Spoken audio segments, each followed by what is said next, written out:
clammy that we're back. We are back at the Spurs Talk Show. How's everybody doing? How's everybody doing? This is going to be an experiment. The two guests I've got in the background, they're not doing too well. It's so hot. It's so hot. You know what else is heating up? A little bit of bad news out in the transfer market this afternoon. Breaking right now, Gleison Bremer has agreed personal terms. And the deal is done. Not to Inter, not to Tottenham. He's going to Juve. What does that mean for our Champions League options? What does that mean for our defensive centre-back options? We're going to talk about that alongside other news that's come out today at the Spurs Talk Show. Jed Spencer's finally signed. We're going to show you that introduction, and we're also going to talk about some if buts and maybes of the outgoings and the incomings on this ridiculously hot July the 19th. Ladies and gentlemen, the Spurs Talk Show starts right now.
Lovely touch from him though. Harry Kane, Lucas Moura, can you do something, please?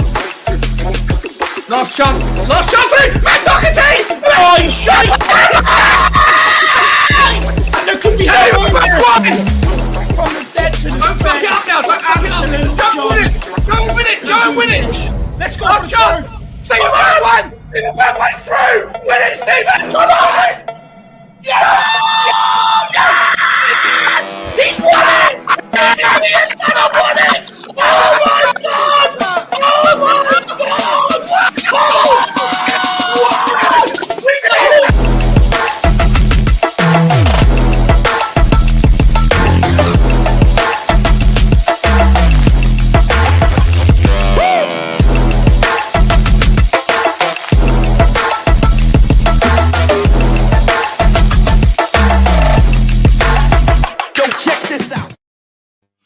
Oh, ladies and gentlemen, it is hot. It's so hot.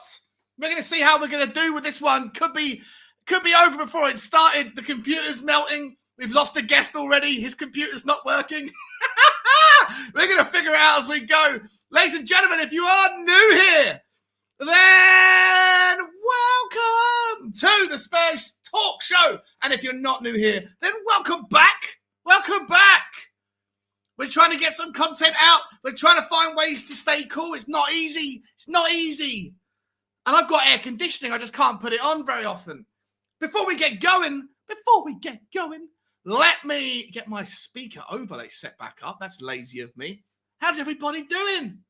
How is everybody doing? Let me start by saying hello to the Spurs Talk Show puppies and the Spurs Talk Show ponies. The ponies. In reverse chronological order. On your bike, Scott, my number one member. How you doing, my man? Benny Boy Kaufman, who's taken 2 days off work, by the way. He doesn't mind having a cheeky day off because of the weather. How do you feel about that, everybody? Love you, Benny Boy. Good to see you. Amir Sada's in the house. We've also got... No, Amir Sada's not in the house, but he's one of the members, and appreciate you for being that. Aaron Dove. Lazy801. My man Nick Cratch. Daniel Larson. Queen Ellie. Brian Daigle. And Nigel Watson. And, of course... our Spurs Talk Show puppies, Bobby K, Marlon Green, V12, Shy FX, DB, Catman Jess, Derek Smith, George, Moondog, Mark Cousins, Chris Agumba, Brains McLeod, Hollywood Hotspur, Andy James 63, Wayne Bonner, the crispiest of all the cockerels, Ellie Walsh, Jack Kanicki, Val Taylor, Colin from Talk and Ball, Brian Timlin, DMT85, R Green 216. Look at the audacity of these numbers in their names. Carl Simpson, and the latest one, Yoongi Hong. Massive, massive appreciations and gratitude to all of you for showing your love and support of the channel. It does mean the absolute world. If you do want to, ladies and gentlemen, join as a member to get access to all of the shows where we do the, especially when it's been in the season. It's been difficult to do it in the pre-season because it's just been crazy. But once we get into the season, we're going to be doing twice weekly phone-in shows available to all of the members to come on and have your say either during the week or after the game, directly after the watch-alongs. All of those options are going to be available to you, and I can't wait to meet you all. You can find the link for that at the top of the channel. I am sweating like a pig. Before we get going any further, let me also just say we have got the Spurs Talk Show Fantasy Premier League link in the chat right there. Go and join it. AF61M7 is the link for the league. And ladies and gentlemen, we already have 1, 2, 3, 4, 5, 6, 7, 8, 9, 10, 11, 12, about 20 people that are going to be participating. It's free to enter, free to join the league. You've got to join before the start of the season. But if you do, you will be then entered into the draw. And if whoever wins the league, whoever takes home the Spurs Talk Show trophy will get a prize. And that prize will be a Tottenham shirt, home or away, or third kit. At the end of the season, you can either wait until next season's kits are released, and I'll get that for you with your name and number of your choice on the back of the shirt, or you can get this season depending on how quickly you want it. That's the option. Get it. Go get it, guys. AF61M7 is the link. I'll be putting that up as we get going. Guys, if you are watching this right now, there's 110 of you on YouTube. There's another 25 on Twitter and etc. elsewhere. If you wouldn't mind, can you please hit the like button and the subscribe button and the notification bell? It means the world to the algorithm. I'm going to take my 2 minutes of juice now because I'm absolutely parched. Let me see who's in the background. We got the guy back. He was gone, but he's back. Ladies and gentlemen, let's find out who we got on the show today. All right, next contestant, spin the wheel again, please.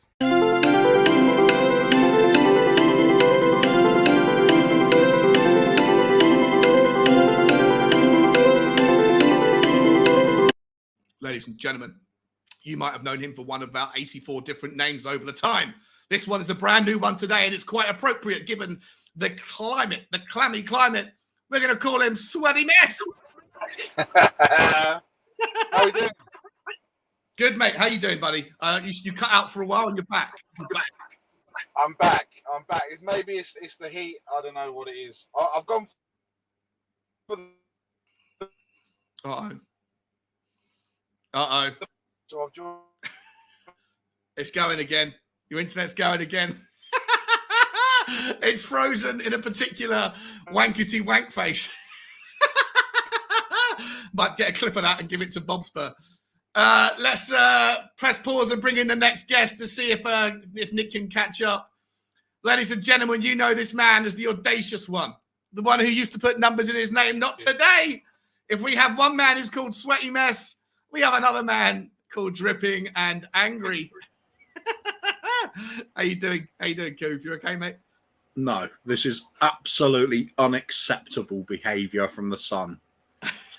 It's not the first time I'm throwing hatred at something called Soul. Yeah, 100%. 100%, mate. Oh, he's gone again. He's gone again. I just don't know if it's going to work.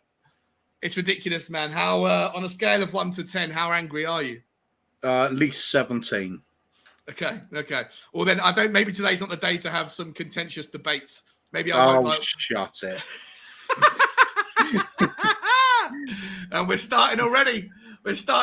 No, we're not. No, we're not. Well, today's going to be just gentle as long as it lasts, and who knows how long it will last. We're going to see what's happening in the comments. Nick, if you are going to come back, mate, please, I'd love to have you try it one final time, my man. Oh, he's back. Let's see if we can get him in. Oh, God. The heat's causing all sorts of trouble. Right, whilst we're waiting for Sweaty Mess Nick to join us, and hopefully he can, ladies and gentlemen, let's find out who's in the comments, shall we? I'm going to get through this super quick. I'm going to say hello to everyone. Golden Cockerel's in the house. What's happening, Mr. Cockerel? Says got the cider in the fridge. I got the cider ready to go. Lots of ice. I'm sure it's diluted right now. Yeah, he's gone again. Good to see you, Golden Cockerel. Stevie Fraser's in the house saying, afternoon, Sean. Can you ask Daniel if we have Madison, please? We're going to talk about that one, my friend. Darius Vasilionkaitis is also in the house saying, hi, Sean. Hi, all. Big up, Sean. Come on, you Spurs. Good to see you, my friend. The hottest Spur. 3 more signings would really tickle my crumpet. Tickle my crumpet. I like that. It's a nice phrase. That's a real nice phrase. Yeah, I think Nick's going to give up. He's saying it's not working, mate. No worries, buddy. No worries, man. I appreciate you stopping by, man. I appreciate you trying your hardest to get on. Me and Coov will see if we can handle it together. See what happens. Oh, yeah, 100%. We got Queen Ellie in the house. What's happening, Queen? She says, hey, Shawnee, my God, it's hot. It really is. It really is. Carl Simpson's in the house. Afternoon, Sean, and all in the chat. Hope everyone is good. Good to see you, man. Bill Bez is here as well. Sizzling Spurs days to come. Big up, everyone. Good to see you, Bill. I'm not sure I've seen you before, my friend. My question is the ice going to melt in the diluter? Yeah, then a coolant. Yeah, 100%, man. It's not. I'm drinking like shandy, cider shandy, almost on some level. Who else have we said hello to? Let's get through this pretty quickly. Jeff Ives is in the house. Has his computer overheated? Someone's has. Mine probably is going to at some point. I think maybe Nick's is having a lot of trouble as well. Adam Phillips in the house. Okay, volume down low. Oh shit, am I too noisy? Is that too noisy? How's my just volume? You generally, mate. Yeah, I know, but how's my actual volume in the? No, it's fine. It's normal. That's what he means. Yeah. I listen. I like to shout. I am who I am. Adam Phillips in the house had headphones on full blast. Sorry, I've got to figure out the volume on when I'm putting the music in the background. Sorry, my friend. Sorry, boys. Hey, Sean, Spurs chat. Good vibes. What's happening, Wolves? Good to see you, my man. I hope you're okay, my friend. Hope you're well, buddy. Hope you're staying out of the heat or trying to cool down in some way. Ilyas, you're so loud. Sorry. I don't know why I'm so loud. Maybe I need to turn it down. Sorry about that, guys. I don't know. No. I think it literally is just you. It's your nature being, loud and boisterous at the start. Oh, okay. Yeah. Well, I'll turn it down for the start and then turn it back up when I'm talking. That's what I'm doing. Adam Phillips here, gutted about Bremer. Yeah, so am I, man. So am I. SOF's also saying, how's it going? What's happening, SOF? I do want you to reach out to me on Twitter, man, if you're on Twitter, because I want to DM, have a little conversation with you, buddy. Good to see you. Ian Ferguson in the house. Ben Coppin was 100% right. Bremer wants Italian citizenship. Yeah. Devastating news about that. Devastating news. Just go and get Indica. That'll be interesting. Paul's in the house. Afternoon, Sean. Get that AC cranked up and piss everyone off a bit more. I'm not trying to piss anyone off. Carl Simpson. I'm fine with Bremer going to Juve as he was never going to come to England. Maybe Skriniar. Maybe, mate. Maybe we're going to talk about that. Amax in the house. Release the intro. What does that mean? Oh, you just like the intro. Of course, you like the intro. You've mentioned in a comment. Appreciate that, buddy. Dermot's in the house. Dermatron. Hey, Shawnee boy. Everyone like, subscribe, and hit that bell. Good to see you, Dermo. Good to see you, my man. Adam Phillip. You could have still got citizenship if you bought a property. Look at this. Such an interesting take. People know the rules, don't they? Coov. People in the comments always seem to know a little bit deeper. They go below, like they get down in that rabbit hole and have a little sniff around and see what the how things are laying. Interesting. The people always sniffing holes. That's for sure. I think with Bremer, it could be as simple as a footballing decision, though. It's hardly like Juventus are a small team, is it? Yeah, it's devastating though. 40 million quid. Like, surely it wasn't money that. Surely we must have had a crack, and he just went, "Nah, thanks. I'm good. I'm good." You'd hope so, wouldn't you? Yeah. I think I'd prefer it if you start hearing the sort of had a bid rejected bit. At least you know what we're trying for, then, don't you? Yeah, and also like I just people always say money talks, right? But like, if we had a different chairman, if we had like an Abramovich who just goes, "Oh, I don't care about the money," right? If you may have bid 40, just go and bid 50, right? If that's what you want. If that's the guy you want, just go and get. Have we had that sort of manager? Oh, sorry, that sort of chairman. Do you think that then if you go and then offer the guy an extra 30 grand a week as well, do you think that's enough for him to then go, All right, I'm leaving. Or do people just like Italy? No People one likes tend to love Italy, don't they? Yeah.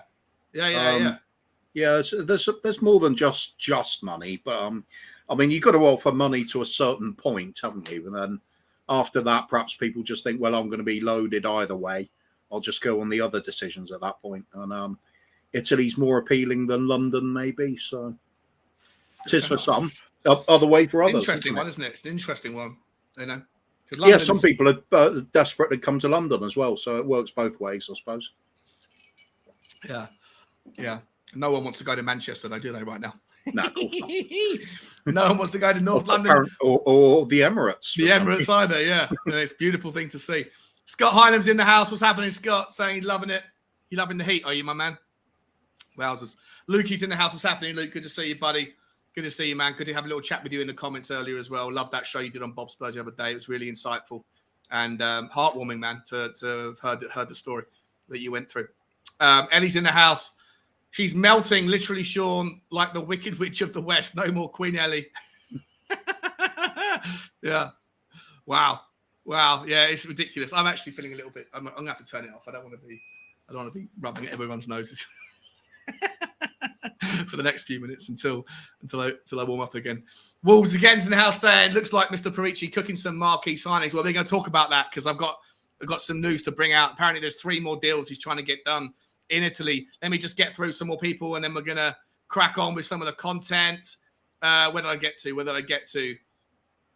Mark's in the house. What's happening, Marky? Good to see you, my man. Good to see you. R Green. Remember, how you doing, buddy? Saying evening, Sean, and everyone in the chat. Good evening. Where are you in the world? I'm not sure where you are. It must be somewhere slightly more, maybe Asia, maybe Australia. I don't know. Maybe somewhere over there, or maybe you're just calling it the evening early. Maybe you're one of those people that, afternoon finishes at about 4:00 and you're an early evening fella. Kev Williams is in the house. What's happening, Kev? As is Simon. How you doing, buddy? Carl. Paul Mansbridge is saying, big up Sean. What's happening? Carl saying that it's too hot to get hyped from the intro.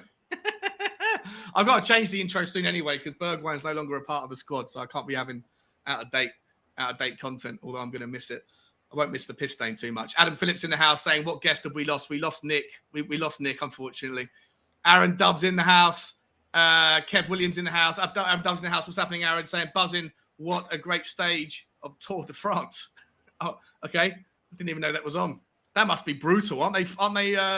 Isn't there like forest fires and things everywhere in France right now, isn't there? Have you seen that, Coof? Like ridiculous, like forest fires, no? No, I pretty much don't follow the news anymore. It's pointless. Yeah. It's all bullshit, isn't it? Yeah. Amir Sada is in the house. What's happening, Amir? When I was calling out the members, I said, oh, Amir's in the house. I was like, no, he's not in the house. He's just a member. I've got to say that, but you are in the house. What's happening, Amir? Good to see you, buddy. Good to see you. THFC Brown's in the house saying afternoon, Sean. Christopher Inshaw. Haven't seen you before. Welcome to the show, my man. Melting in 40-degree temps. Yeah, man, it's awful. It's awful. It's awful. Let me get to Graham Milner saying aye. And Jason Margetson's also here saying big up, Sean. Seconds out, 98. Bremer to Juve. Here we go. I know. Here we don't go to Tottenham. Who else have us hello to? Paul's in the house. I recommend wearing very loose shorts to encourage plenty of airflow. Okay. No, note that one down.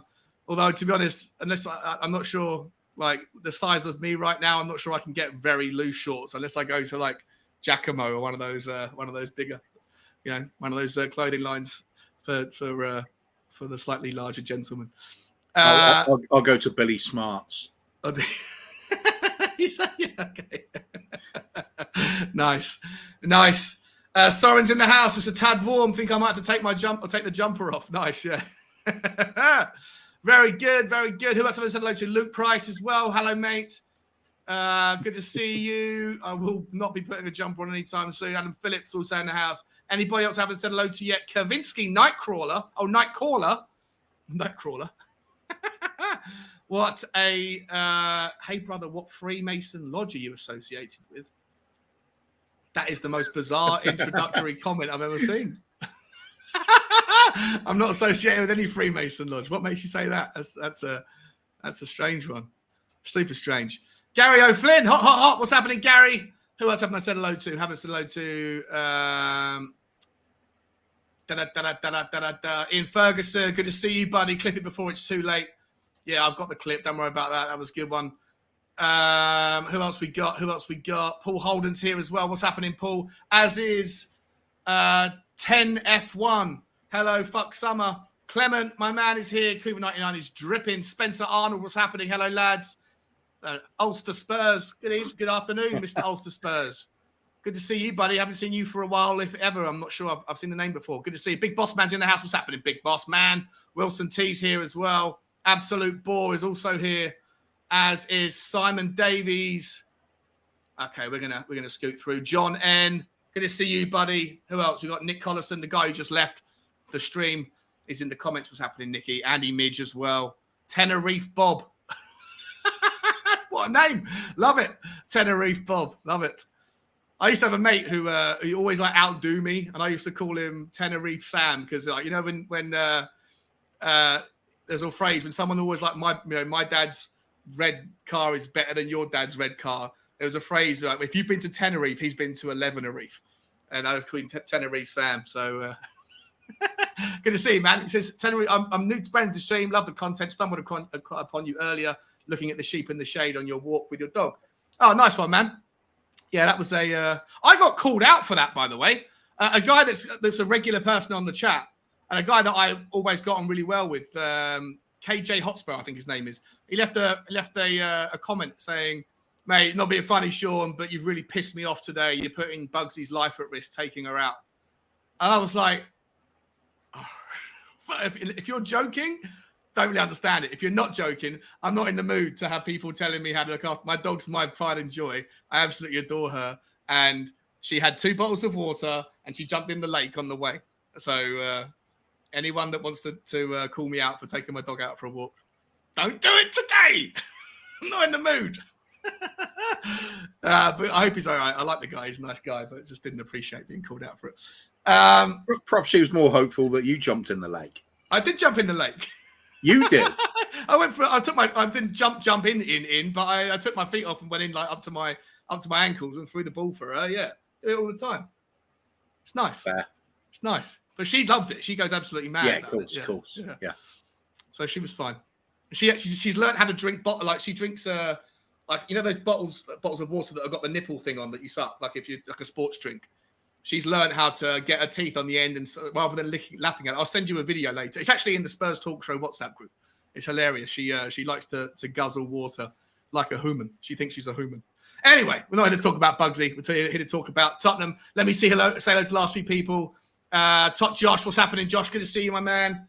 Twan55, good to see you. XOGX Low One, what's happening, buddy? Good to see you, my friend.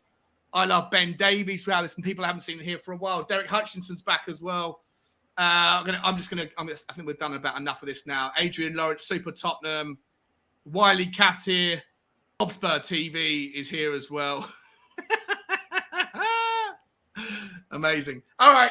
Elias Rotis, if there's anyone else joining, welcome to the show. There's probably loads more, but we've got to get on with it. It's 205 people in the house. Please hit the like button. Please hit the subscribe button. Throw some appreciation towards the channel for trying to put together some content on this horrendously hot day. Ladies and gentlemen, bad news, Coof, right? Fucking bad news about Bremer, my man. Let's start with that one. Let me get the thing up just so everyone can see it if you haven't already. Fabrizio. Oh, hang on. Where's my screen share? Yeah, he's an absolute monster, though, isn't he? You definitely want him as an upgrade to Dyer. Take the standard joke before I made was you have to get an Uber just to go round him. It's just absolute unit. Strength and Italian player, defender of the year. I was hoping we were going to make that a yearly habit. Sign the best defender in Italy every year. Is a good plan. But it is what it is. We'll just have to make do with somebody else. Certainly hope we're getting another centre back.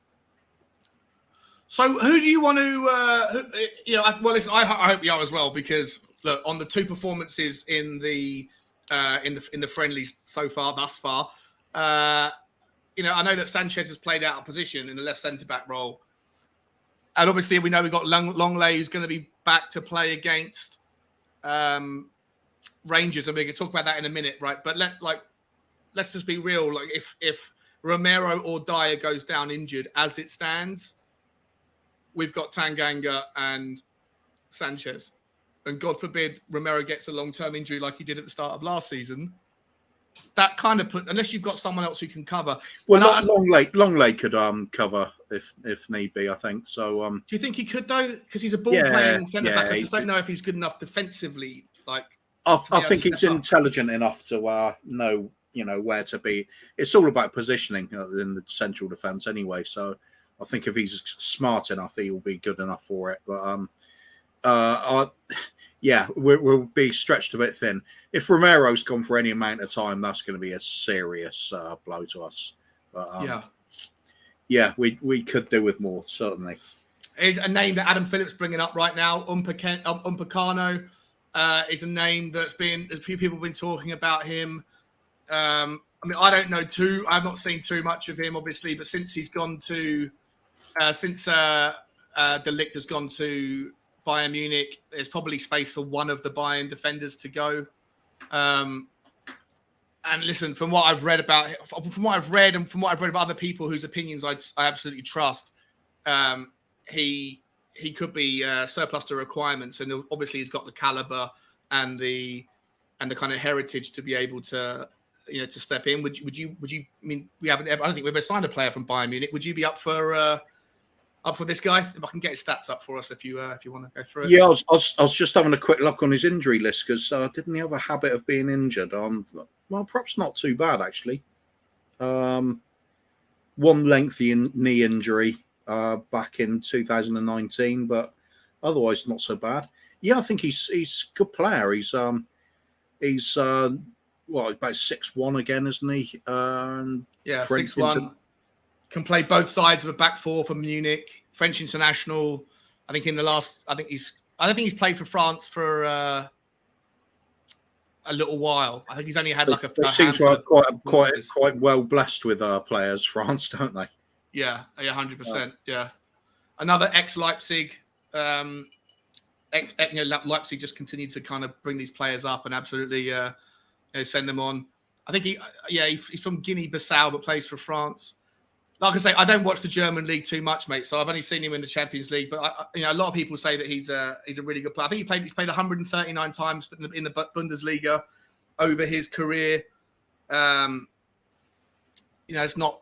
He's in the last couple. It's like three years, I think it was. Decent player. I mean, there's actually quite a few around. I mean, even some that we used to be linked with a while ago, and then it sort of died down a bit. People like Badiashile as well is another very, very good player. Comfortable on the ball again, ticks all the boxes. There's plenty around to choose from. It's just we tend to get fixated on the ones that are currently linked with, and then it seems to be sort of them or bust. And it's not the case. There's a big pool of players out there that fit the bill for us. I can't believe Eric Dyer is suddenly so good that we can't replace him. Yeah, 100%. I'm just going to send a link to Ellie. She wants to pop on and join us. Listen, Ellie, if your internet's not good, even in like a relative winter day. Let me see. Let's hope for the best. You got your new internet, haven't you? Let's see what's happening. I'm going to send you the link, and let's hope that it all works out. It's going to be interesting. It'll be great to have you on. Just quickly before I go any further, we got a new member of the channel, Coov, and where is he?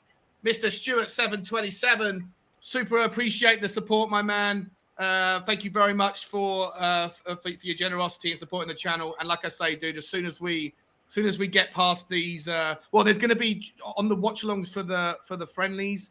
I'm always going to put the link in afterwards to let anybody come on and have their say. But then as soon as the season gets going, there's going to be specific dedicated days twice a week, one in the evening and one during the afternoon, depending on the days, to let anybody and everybody who's a member come on and, complain, get excited, give us your opinions on whatever the talking points are at the time. And can't wait to meet you, Stu. So thank you very much for the support, my man. It means the world. It means the absolute world. Sorry, Coov. Yeah, so we don't mind this guy. Who are the other Bayern Munich centre-backs? I was just looking at one of the comments that was on the screen a moment ago about Steven Zhang, the Inter president. Okay, who's that? Sorry, you had it on just a second ago. Let's see if we can spot it. Oh, here we go. Stephen Zhang. Samit Shakya. Stephen Yang has been sued and lost a court case against creditors in Hong Kong. This one? Mm-hmm. Which is interesting because if it means they're starting to go under even more at Inter, perhaps Bastoni will be on the cards after all. They might have to make wholesale, big clear out, really. That's an awful lot of money, more money to make up all of a sudden. Yeah. Well, they only needed to finish million profit. Yeah, they were. Yeah, that's right. So they suddenly need to make 300 million euro profit. There's going to be players going, no doubt. Yeah, but Skriniar's probably after all. Interesting one.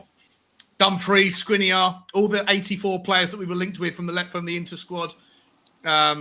Just get them over. Nice big payday. Nice. Well, we're going to talk about what Paratici's doing out there in Italy right now because there's apparently 3 or 4 more deals on the cards. But before we get to that, Ellie, welcome to the show. How are you, my love? Ellie. I'm melting, I'm telling you. I'm so hot. But I thought I'm so bored and my daughter's working downstairs and I can't have the TV on because she's there. So I thought, why not go and join Shawnee and Kuva, my brother from another mother. Even though I keep insulting your hero. I don't mind. Do you know what? It's all opinions. Yeah, it is. Of course it is, mate. Yeah. There's somebody who absolutely adores Dyer, and I'm scared to say anything about Dyer because he's part of the Free Spurs boys. Oh, yep. You know, what's you know what I mean. Yep. What's happened? Yeah. Who loves Eric Dyer? Big Jay. Jay. Yeah. He loves him. He loves Eric Dyer. He's his favourite player. You see, I it's all a matter of opinion, Shawnee and Kuva, isn't it? So, 100%. You know, it is. Yeah, we've all got our favourites. Well, talking about favourites, I'm going to come to you, Ellie, right now to ask for me to ask you who your favourite centre-back option will be. And we're going to bring up some news. Just before I do that, before I come to any of that, there's another new member, XOGX Low 1. Once again, my man, thank you so much for the support and the generosity and the trust in the channel. It really means the world to me, man, and I can't wait to meet you. Same goes as for Stuart, bro. Keep a lookout in the community section on the watch-alongs at the end of the games. You can always go into the community section via the YouTube channel for Spurs Talk Show and then get the link to come on and give us your kind of your take on whatever's happening. And then, like I say, when the season gets going, there's going to be 2 dedicated shows a week, man. I really absolutely appreciate that. It means the world to me. Thank you so much. So much indeed. Ellie? Yes. Right, talk to me. Bremer. Listen, Cougar thinks that Longley can play central and left-sided centre-back. He has played in the back 4, which means, on the left side of the 2 in the back 4, which means maybe he can play in the centre, maybe he can play on the left. I was always under the impression he was more of a left-sided centre-back, and his stats certainly would suggest the fact that he's such a ball player. I would think, and he's not good in the air either. So his one weak area is in the air. So I don't know if I'm that comfortable with him being a backup to. So it's as a push, yeah. At a push. Yeah. No, I get it. But so if Longley's coming for Ben Davies on the loan deal, we've got to focus on getting somebody who can be a backup to Romero and a backup to Eric Dyer if one of them gets injured. Who's that going to be? We all had our heart set on Bremer, didn't we? Yeah, we did, but he's gone now, so that one's out of the picture. So I'm thinking possibly Ndika, because I've been watching him. He's very strong, commanding, good on the ball, can bring the ball out. Yeah, good baller. You need the centre back who can actually play a little bit as well. Yeah. Get the ball to the midfield players or to the wings. So he is a bit suited for playing on the left again, though. Yeah, he's left-sided again, isn't he?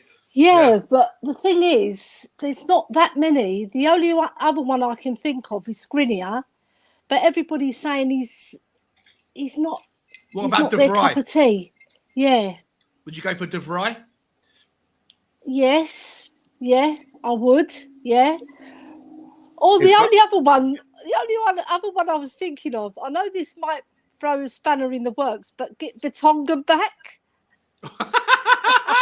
Wow. Do you know what? It wouldn't be a bad shout, you know. That's actually pretty good shout. For How old is centre- Vertonghen now?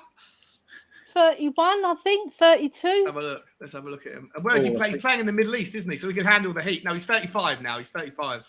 Is he that old? Just for a season of cover, that's not a bad idea playing as the centre. You know what I mean? Yeah. And he'll be a free, won't he? It's good in the air and everything. And if he's just that is his role to just stay back there and be the sort of last line defender, it's not too bad a plan, is it? I'm glad you agreed, my brother from another mother. All right. Well, look. I mean, look. We're gonna make you my sister from another mister. I do like Ndika. You know I like Ndika's got his stats are absolutely insane. Like whenever I've done those stat reviews, Ellie, and I always big up Longley versus Bastoni and Guardiola on that. And Ndika's stats are for a young fella are absolutely mad how good they are. So it's just a shame. It's just a shame that Romero can't jump like Lucas Moura, you know, because he's not really commanding in the air, is he? That's his weakness. So we do need somebody who's powerful and strong in that holding central middle of defence, you know.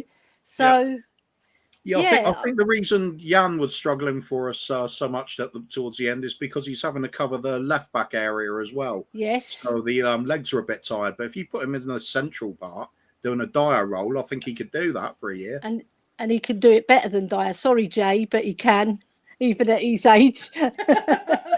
He's class for Tongan. He's class. Yeah. It'd certainly be a popular face if fans saw him back. Oh as yeah, well. Especially amongst Brian Daigle because he's still got his shirt. Yeah, 100%. He loves Jan Vertonghen. He'd be brilliant. I just think he's a little bit too old, and I don't know. It's not ideal, is it? Last chance saloon, though, if it's like August the 31st or whenever the day before the window, and we've still only got Romero and Dyer to cover in that role. And if something happened to one of them in the first couple of games and there was literally nothing else, of course, go and get him. Yeah. Could do a job. Couple of super chats I want to just get. Oh, sorry, go on. Yeah, sorry. Yeah, I was just going to say literally just there as cover, wouldn't it? It's not be. We wouldn't be building a defence around him at this point. But just to step in if we're thin on numbers at the time. And he'll be great in the Champions League, won't he? Because he's got so much Champions League experience as well. When he was playing for Benfica in Champions League, they done very well. They only got beaten by Liverpool, so that isn't nothing to be ashamed of, is it? Yeah, no, 100%. 100%. Yeah. Lukey's saying, big up Sean, Cooper, Ellie, and everyone in the chat. Man, it's lovely of you to do that. Luke, you don't have to do super chats, my man, but I do really appreciate it, buddy. Big up to you, my man. I'd love you to come on the show as well at some point. Whenever you're up for it, mate. I'd love you to come on and be a part of the panel. Man. Yeah, he's a great guy. And also from Joseph. Yeah, lovely guy, but lovely guy. And Joseph is saying the centre back we need to bring in has to be good in the air. Yeah, 100% it does. Yeah. And that's why I worry a little bit if Longley was to come in and play in the centre. He's brilliant at everything apart from the aerial stuff. But we are going to talk a little bit more about the Italian trip in a second. Just want to also take the time quickly. There's another new member, John N. Welcome to the team, my man. Really appreciate it, buddy. Means the absolute world to me. Same goes as I won't repeat it for the third time. You can absolutely come on. I'd love to meet you and hear all your opinions and takes on Tottenham after the games throughout the season. Can't wait, man. Thank you so much, mate. It really means the world to me to have all of your guys' support for the channel. Right, let me get this up, guys. We are. Where am I?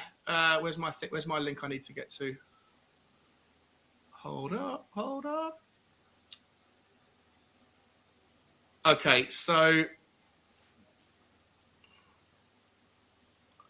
hang on. Oh, I need to get my link up. Sorry. I think somebody's just David. Where was it? Daniel Hammett saying in the chat as well. He's also saying about Badiashile, free run at him, no links to other clubs, not too expensive. He's a definite option from my point of view as well. He's certainly tall enough. He could do the centre role and he could do the left side, I believe. I think he's a left footer. Can't remember for sure though. We'll get him up in 1 second, mate, on the transfer stats. Here we go. No, I don't need that one. I need, where is it? Where's he gone? I'm going to come to all this stuff in a second, guys. Here we go. Tottenham are already working on the 7th summer signing as Jed Spence transfer has been confirmed. The 6th was Spence. Where are we? This isn't the one. It's this one here. Tottenham chief Fabio Paratici has 3 transfers on his agenda during the Italian visit. Tottenham could cross multiple tasks from their to-do list during Fabio Paratici's trip to Italy. Tottenham transfer chief Fabio Paratici has 3 priorities to deal with after landing in Italy this week. The former Juventus director of football, who knows the Italian market well, is likely to try and put together outgoing deals for Bryan Hill and Japhet Tanganga, as well as a potential arrival in Roma star Nicola Zaniolo. Obviously, Zaniolo is a forward, playing wing forward, can kind of maybe replace, maybe be something in competition for the Memphis Depay deal. He's probably juggling those 2 deals to see if we need it. We're going to talk about the forwards in a minute. Kuva, let's start with the centre-backs as we're on the topic, right? Japhet Tanganga is a centre-back that we currently have. I don't know how you feel about Japhet Tanganga generally, but... Oh, she's gone. Come back, Ellie. Ellie's always mysterious, isn't she? Drops in, drops out. Japhet Tanganga, mate. Listen, first of all, do you like of the 2 we've got in that position? Right, we've got Tanganga and Sanchez, Davinson Sanchez. Which one of those 2 do you actually have more faith in when they pull on a Tottenham shirt? So Tanganga or Davinson Sanchez? Neither particularly, unfortunately. I think Davinson Sanchez has got the more experience, obviously, but he's always waiting to have a calamity game. Japhet Tanganga, I love his athleticism. I love his attitude. He's aggressive, jumps well. There's everything there except for when he actually does get on the ball. I'm far from convinced with him. I think he's very sort of hesitant with things. He doesn't look natural. And I think he needs a lot more game time. The trouble is with keeping him is I don't think he's going to get that game time to develop. And I would like to see him go out on loan. Italy's a bit of a strange one, though. I think Iggy was perplexed by this on Tottenham away. Because why would the likes of Paolo Maldini be looking at Japhet Tanganga? But it's a bit of a strange one. But he just needs game time. But above all else, it doesn't matter so much where it is. But for me, ideally, you'd want it in the Premiership, perhaps like the likes of Forest or Fulham, someone like that, who've just come up, get a lot of game time and put under the pressure. See what he can do then when he's up against it and being relied upon, because that's what we need. We need him sort of battle ready. Just selling him, I think it's an option, but when you start looking at homegrown quota and who we're going to fill in with anyway, then it's all going to be taken into consideration. He's probably worth hanging on to for another season at least, but put him out on loan. Okay, and Ellie, I don't know, on my morning walk this morning, I was talking about, if he is going to go, right? So as far as I understand it, and people have tried to explain it to me again today in the comments on the previous video, that we need, for the Champions League, it's different for the Premier League, but for the Champions League, you need X amount of homegrown players, but you need to have trained them at your club, right? So I think it's 5 that you have to have within the 25 that actually have to have spent 3 years trained at Tottenham. And so at the moment, we would have, like, Sessegnon wouldn't count for that. No. Skip would count. Tanganga would Harvey count. White. Yeah, Harvey White would count. Alfie Devine, those sorts of players would count. But in terms of first teamers, Harry Winks, Tanganga, Harry Kane, Ollie Skip, and I think there's 5 that we have. But if we I forget who the 5th is. If we get rid of one of them, right? If we get rid of Japhet Tanganga, then that means we can't also get rid of Harry Winks unless you're okay to go and put in a like a Harvey White or an Alfie Devine into the 25-man squad. You need to have at least 5 that have spent 3 years, and I think that basically that's why I'm curious to know what the whole Tanganga deal is about. To me, it doesn't really make that much sense. I'd much rather like having Harvey White and Alfie Devine in the 25-man squad. I don't know. Are we actually going to play them, or would you rather just take the risk and let Tanganga go so we can sign someone better if that means Sanchez stays? How do you feel about all that? Sorry, just grabbing a drink, surely. Okay. Yeah, good. no, it's fine. So as I take, if you buy another player from another club and they're homegrown, that doesn't count, I presume. No, it's got to be homegrown to Tottenham. From Tottenham. Jed Spence wouldn't count, right? James Maddison wouldn't count. Sessegnon wouldn't count. Like the homegrown players that have been trained elsewhere, as far as I understand it, don't count. You need to have 5 of them that have come through your ranks. The only thing I can think of that he's going to put Harvey White in, definitely, because he impressed as well. Yeah. He was very good. So I think he would be one. But then there's only Alfie Devine and Dane Scarlett, really. And out of those, you know what? He might even just put them in just to let Tanganga get some game time, because he's probably thinking he's not going to get game time now because he's not going to dislodge Romero or Dyer. So I can see Conte's thinking, but then he's cutting it a bit fine.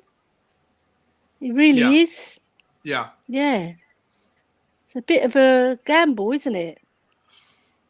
Yeah, I don't understand it. For me, it doesn't make sense. I like Japik Tanganga. I understand if you want to give him game time. I personally think you should give him game time in the Premier League. I know a lot of people in the comments after the video were saying, like, someone made a good point. I think it was actually Craig Bowler from memory saying, mate, there's plenty of players that have done really well that have spent their entire career in other leagues. And I understand that, but we're looking about the Premier League is slightly different to the Spanish league and to the Italian league. And he was saying people like Sergio Ramos at Real Madrid, you know, this idea that the Spanish league is so much softer and not as tough as the Premier League is not true. Ramos was just smashing people up left and right and centre for 15 years in the Spanish league, which I do take the point about it. But I just don't understand the point of loaning out Tanganga. If you're going to sell him because you don't see a future for him, fair enough. Like loan with an option or loan with an obligation to buy, fair enough. But if you're going to loan him out to then hope he comes back, why not just loan him out to a club like Nottingham Forest or Fulham or Bournemouth or any of the others? Like, I just doesn't make sense to me. Can you make it make sense to me? Well, we can utilise it in our own squad. You know, there's so many games that he can play in. You know, the lesser games, and he can also play in the League Cup and the FA Cup as well. It doesn't make sense to loan him out when we can give him game time in our own squad. You know, but is he going to get enough? Is he going to get enough? Is he going to get enough minutes? I guess that's the kind of juggling act, right? It's like, do you keep someone who's young, who's only going to play 1 in every 10 games? I think he's at the age where he needs regular first team football. Some of the others are younger, and their benefits still from playing in the academy. He's 23, isn't he? A more limited amount of time. So, like, some of these players we're talking about, though, remember, they don't even have to count as part of that 25-man squad. The likes of Alfie Devine and that, they're academy players. You don't have to name them in the squad at all. You can just. This is where I'm confused. Does that then mean that you, on top of that, you need to have 5 players that are above the age of 21 that have still spent 3 years? As far as I'm concerned, you don't have to have any that fit that criteria. It's just there's a cap on the amount of foreign players you can have. So 17 foreign players. And then if you want 8 more that are beyond that age of, 23 or whatever, or 21, 23, I can't remember. Then of those 8, they have to fill those criteria as being homegrown. So you could just name 17 foreigners and then just fill up with your academy players if you want to. No problem at all. Yeah. Because that means I would prefer to do that than carry on paying wages for the likes of Joe Rodon to sit there in a squad and never play, do nothing. Yeah, what's the point in that? Waste of money. Oh yeah, I forgot all about Joe Rodon. What's the plan with him, do you think, Coof? Sell him as soon as possible. Any interest there? Do you think? Have we heard anything about that? I can't remember. The last club I remember him being linked to was in January, and it was Newcastle. Well, he hasn't got a famous last name, so Arsenal probably won't sign him. If we change his surname to Pele, they'll probably put in a 40 million bid for him.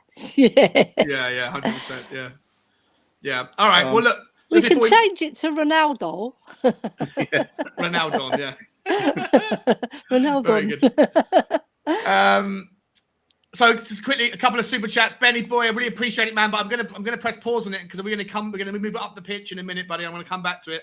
Thank you so much, though, man. I'm gonna come back to it in a second. I have started, and also Colin Turner, no message, bro. I really appreciate you. You always leave the super chats and never leave a message. I really appreciate them. But if you are trying to say something, just he's a man of little words. Yeah, but if you'd like us to talk about something, man, you haven't got to put it in a super chat. Just I've always seen you do this, and I need to. He says nothing. That's the sort of man I like. Well, just gives you some money and doesn't say anything. Yeah, just shut up. You're pretty. Take my money. Shut Sorry. up. Yeah, very nice, very nice. All right, well, before we move away from the centre backs, because I want to continue with the story around what Paratici's doing over in Italy. A lot of people were talking about Kim Min-jae as a decent option, right? A central centre back option.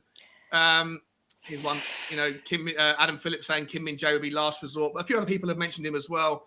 Do you think that the links that we've had to him, Ellie, are more because of his talent?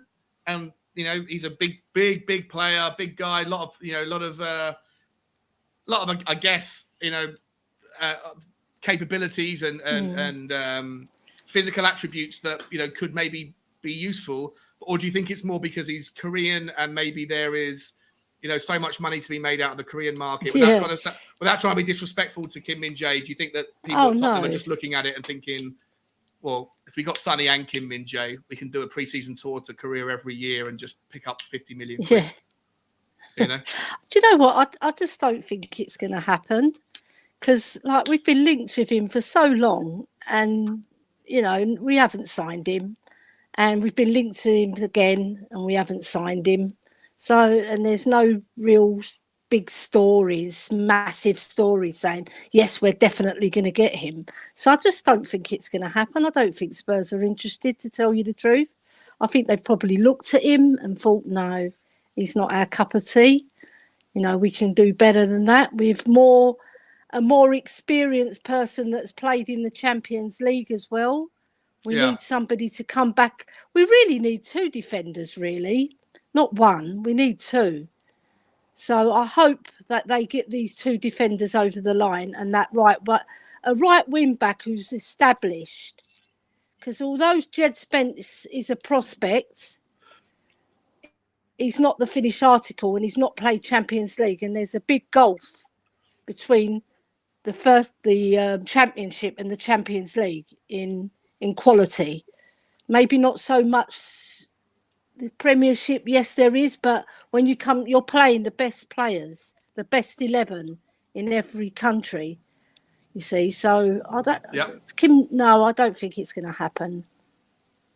I think Spurs have got bigger fish to bring in. For me, Kim Min-jae is the only reason we're being linked to him is because he's Korean, as far as I'm concerned. He might be a decent player, he might be doing well in Turkey, but if he was actually any good, he'd already be at this stage in his career, it'd be like in the Bundesliga, Serie A, somewhere like that. He wouldn't be sort of plying his trade in the Turkish league. I think he's decent, but we're supposed to be looking for like very good or great players at the moment, and he is not. Yeah, 100%. What's that? Nothing more amusing than watching Bugsy dropping a juice. Dempsey and Sean is totally oblivious to what's going on. I'm not sure what you're talking about. Is that on my walk? Is it? No, just don't turn around. Is she? Hilarious. I love that video of Bugsy. It's brilliant. Yeah. She's become a real little snob ever since she's got on telly. She walks around. Yeah, she's a diva. Her tail wags in a slightly different way these days. She's really got a bit of a show pony attitude. She's got a swagger on. 100%. Yeah, 100%. Right, where did I get to in this? Okay, so let's move on then so we're thinking we definitely need a centre back, and you guys are okay with Tanganga going. but we definitely need someone better. And you also want Rodon to leave. So essentially, I guess what you're saying then is, do you think Davinson Sanchez will probably be hanging around, and that we need to just go and find somebody better, whoever that is? But it's not Kim Min Jae. De Vrij, I think we mentioned De Vrij. I think he's 31, a player that we've been linked with for a long time. He's only worth about 15 million quid to the team. So for me, I think he would make a lot of sense, a lot of stability. And I think if we got decent offer in for Davinson Sanchez, I think he'd be off. Yeah. Because clearly he's not good enough, is he? No.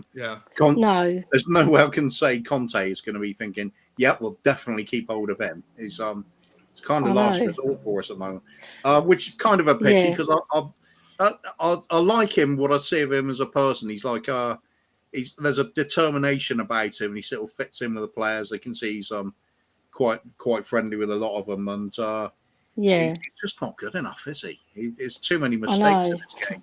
He can be absolutely brilliant in one game. Yeah, one-on-one, he can be absolutely brilliant, and then the next minute, calamitous error for no reason, and there's a goal out of it. My brother put it in a nutshell, Sean and Cuvée. He phoned me up the other day and he goes, all the athleticism in the world, but no football brain. He just hasn't got a football brain. Yeah. But he's played out of position a little bit. Like I feel like I've got to defend him a tiny bit, because the majority of the mistakes he made last season, when he looked really bad, when he was Bambi on ice, was when he was played at the left side of the centre back. And I know that he needs, he should be better. He should be able to challenge with his defence, with his tackles on the right, with the right foot when he needs to, and he can't do that. He always leads with the same foot, even if it doesn't make sense. I know he almost gave away the penalty, or should have been a penalty against the K League, etc. I just feel like it's hard to judge someone when they're being played in a position that's completely not their strengths. That said, I do agree with you, Elliot Couve, that he isn't good enough, and I would be terrified if God forbid Dyer or him went down with like a broken toe and was out for a month or something like that. It would just put the brakes on our enthusiasm. I just want to add my own source to that. Basically, defending, it's 90% anticipation. Right? Yeah. That's why Romero's so good, because he anticipates what danger's coming. Yeah. And he caters for it. Whereas Sanchez, he doesn't anticipate. He's got his head in the clouds. And he doesn't sniff out danger. That's his downfall. Otherwise, I agree. His athleticism could get him to the places to defend. Yeah. His anticipation's crap. No. Yeah, I'm with you. All right, before we move on to the next part of that Paratici trip, just quickly, guys, there's 310 people that are watching right now on YouTube and only 112 likes. Can you just do me a favor and smash that like button? Would mean the absolute world. And I've also just seen, because I'm on StreamYard, it doesn't come up on StreamYard, but Moondog has brought up his member for 2 months freebie message, and he says, "Good afternoon, you beautiful people." I'm glad I just popped into YouTube to see what the likes was. Otherwise, I wouldn't have seen that, Moondog. So sorry, man. But yeah, thanks for the chat, my man, and also appreciate the ongoing support. Please hit the like button, people, and the subscribe button means the absolute world to me. Right, moving on. Before we move up the pitch and take on the super chat from Benny Boy about Zaniolo and talk about Memphis Depay, I want to finish off with the rest of the Paratici trip. If he's out there looking to get rid of Tanganga, allegedly he's also out there trying to do a deal with Sampdoria to get rid of Brian Hill. Listen, another player that spent all of last year on loan has come back. I thought he had a decent 45 minutes against the K League. I thought he was interesting, but I don't really see a future for him. Cove, I'll come to you first this one, mate. What are your thoughts on Brian Hill? Do you think this is just another loan to put him in the shop window, or do you think there's something else going on? Personally, I think we should be looking at selling him. I don't see where he's ever going to fit in. Totally different sort of player to what Conte will be after, in my opinion. I don't think he's got... Well, he runs around a bit and looks like he might do something, but doesn't actually do it. That's my sort of summary of what I've seen from him so far. I think if you can get some money back on these type players, then move them on. If not, loan them out for another season, see if they could do develop. Might even get some more value out of it if he does well. I mean, Brian Hill had a good, successful loan season last season. So, Yes, you got to do something. I mean, all this in the comments as well. They're talking about you can't just like sell everybody, which is true. You can't. But with a lot of these players, if We you haven't do sold get- anybody yet. Have we? We just sold one person. See, we brought in 6. yeah, but then and got rid if of we're one. talking about sell on Dyer and Rodon and Sanchez as well, and I'm saying like if you get a decent offer for them, I'd be taking it. But that's with a view to you've got a big pool of money to replace them with somebody better. So I think Hill is in the same boat for me. Don't see a future with him at the club. I'd take an offer if it's decent. If not, loan him out again. Same with Tanganga. And who's the other one going out? No, it was just Tanganga and Hill, wasn't it? And it's talking with the Italy links. Yeah. That's a start. Whether it's a loan or permanent, don't know yet. But if we can generate some money and get some proper signings out of it all, it's worth it, in my opinion. Yeah, 100%. Just before I come to you, Ellie, Leighton, mate, I don't know if that's this little comment is based on Ellie's take on Sanchez, but just for what it's worth, Ellie was a professional footballer, so she does know what she's talking about when it comes to professional. If that's what you were talking about with the Sanchez comment, Ellie was a professional footballer for Tottenham ladies, so yes, I was. She knows more than any of us. And I've got 7 brothers as well, so you better watch out. Ellie, listen, what are your thoughts on Brian Hill? Do you think he's is it never going to work out for him at Tottenham and it's time for him to move on? He's a funny one, Brian Hill. He sort of splits the fans, doesn't he? Half the fans, maybe not half, about 70% don't want him. And the 30% that do can see something. I can see something there, but this not the finished product. It's not the finished article. First of all, he's very light. So he gets knocked off the ball very easily. His movement is very good off the ball. As a midfield player myself, when I played, I look for movement off the ball as well as being on the ball. It's very good. And he finds pockets of space. But, and this is a big but, he just hasn't got the physicality to cope with the Premiership. So I'm with Kuva. I think if we can get some money out of it, rather than loan him, just sell him and get somebody who's more established in his role so that it can affect our games. Because what's the point of waiting for this player for 3 years when we can use that money now? Yeah. And put it in the pot. Because we need it now, because Conte might not be here in 2 years' time. So we want to hit while the iron's hot, strike while the iron's hot, and get somebody decent in and get that position filled. Yeah. We've already got Kulu in that role anyway. So, now we've brought in Richarlison who can play across the front three. So he's surplus to requirements, isn't he? Yeah, listen, I think he's not going to be around. I think definitely the plan is obviously to get rid of him somewhere. And maybe it makes sense, like if you can't loan him out to a Premier League club to see if he can handle the Premier League pace, the Premier League, the style of play that's there, then I don't think there's anything more that we can learn or anybody else in the Spanish league can learn about Brian Hill. They've seen him when he played there before. They saw him last season. Maybe by sending him to Italy, maybe that's a way of just getting another country's football fans or football people to kind of have an eye over him that then could maybe start a bidding war next season for him, But it doesn't look. He's not going to turn into a Gareth Bale or a Ronaldo, is he? Not really. No, but I like him though. Like I know he's nowhere near the finished article, but I don't understand why everybody There's something about him, yeah. Yeah, I agree. I think he's got a lot of potential. I don't know. I mean, personally, I think he's also he could be a potential game changer.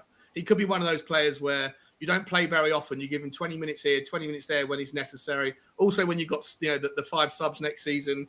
For me, I wouldn't be that unhappy. I certainly wouldn't be unhappy. I wouldn't be that disappointed either if Tottenham kept him and used him as a squad player next season. I think he's got enough about him that we don't have in other places. That I think he could be interesting to keep around. Do you agree? Yeah. Yeah. I mean, he won all the races when the Marine was putting them through their paces. Apparently, he was finishing first or second on every race. So that's an indication that his fitness is there. It's just his bodily strength, you know. Yeah. Because you can run fast, but if you haven't got the strength when a player comes up to you to beat him, and he's not going to knock you off the ball or barge you off the ball, you see. There's other little players that have got upper body strength as well. He seems a bit lightweight, so he needs to become a man, more of a man, if you know what I mean. He needs to do a Gareth Bale, maybe, because Gareth Bale's tall, but he's not that tall. I think he's 5'10". Yeah. So he needs to bulk up a bit. Yeah. Yeah, well, I mean, you can do that, right? He could be. He's 9 stone something, I believe. Yeah, he's half my weight. Yeah. It's mad to think there's a man out there playing professional football who's half of my body weight. We'll send him round to eat with you, Sean. My calories come from the alcohol, not from the food. Guys, I gotta be honest. I'm flicking through the comments here. It's kind of like, I think everyone's a little bit pissed off today because it's so hot. I think everyone's got a bit of a short temper with the comments. Everyone's a little bit like, no. It's quite enjoyable. It's the heat. It is the heat. It's definitely the heat. I think for me, ultimately the thing with the likes of Brian Hill is the same as it is with Andros Townsend or Lewis Holtby. You get fans going, he just needs to be given a run in the team, or he's good, he's enthusiastic and everything, but at the end of the day, are they really that good? I think they're easily replaceable. There's players that just don't cut the mustard, isn't it, Kuva? They just don't cut the mustard. And we got Conte as manager now. Now's the time to be ruthless and say some of these players just aren't good enough. You do need to replace them. Yeah. What would you think Conte's reasoning was to take him in tour? To have maybe one last look at him? Possibly get him in the shop window as well. Maybe just keep his fitness levels up. Combination of things. I think it probably more looking at a fitness point of view. I think we were always looking to either get him out on loan or even sell him on. Because as we were saying, what's the point hanging on to some of these players just for the sake of it? Somebody put in the comments about I forgot who it was now, but they're saying, well, from a business point of view, it makes sense. Keep hold of him for the resale value, but if he's not playing, his value's surely going to be going down. So it would make sense not to. That's right. Him then. So he's added a few more million for that South Korea trip, possibly. Exactly, unless you do get him out on loan and he does well. Yeah. But that's it. Yeah, I'm agreeing with anything. The jury's split on him, isn't it? Yeah, I'm just agreeing with anything you say now, Ellie, because you just reminded me about the fact of 7 brothers and Greek background. I better watch out. I've only got 5 alive though, so that's 2 less. It's 5 more than you want turning up on your doorstep. No. I'll tell you a funny story about that. When I got married to my husband, my brother George, he warned him. He's like, I don't know if you've seen that film, My Big Fat Greek Wedding. Yeah, of course, yeah. There you go. I don't have to say anymore. Based on a true story. Based on a true story, it is. Yeah. Anyway, right. Let's get on. Yeah. So Ben Coppner, bring your super chat back up here, my man. Says Zaniolo or James Maddison would be delicious. Let's move the conversation towards the forward line. Lots to talk about here. Yes. Just to talk about Zaniolo first. We the last part of that article, wherever it is, so hot. The last part of that article is saying that Zaniolo is also still hasn't been done yet, according to Calcio Mercato. Take what you want from them, but apparently we're still after Zaniolo. I'll come to you first on this one, Ellie. Good player, very injury prone. Yeah. Scored a bundle of goals, but just basically brittle as far as his career's gone so far. Very good player, utility player, can play on the right, can play through the middle, can play also as a creative number 10. Does offer a bit of backup if you want to move Lucas Moura on or just give Lucas Moura a bit of a wide berth. What are your thoughts on Zaniolo?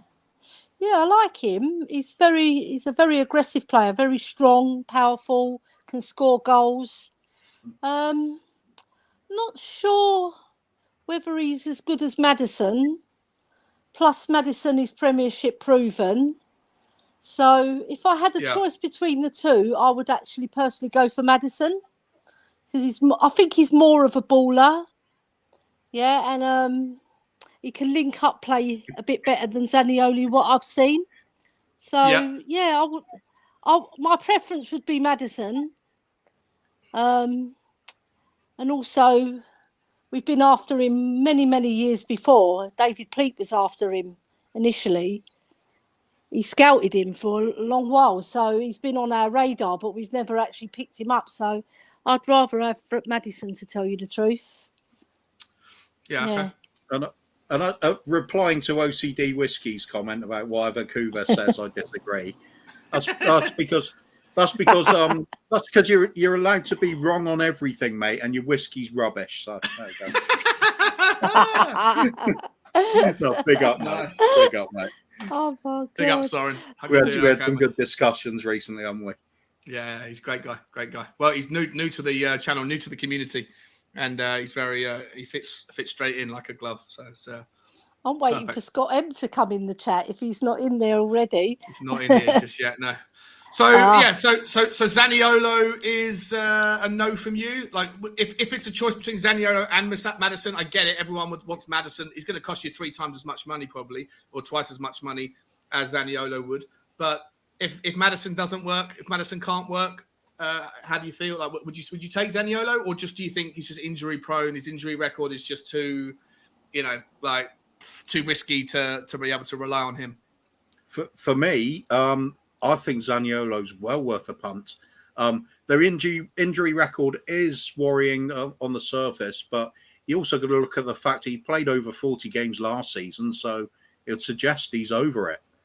If that's the case, he's an incredibly exciting player. I think he's well worth a go. If we're talking sort of, 20, 30 million for him, that could be an absolute steal. He's potentially you'd be getting a world-class player there. Well, is he at that level yet? Possibly. I think he could be in the next few years, certainly if he isn't now. Yeah, wildly exciting. Why not go for both? Yeah. You want both of them? Why not?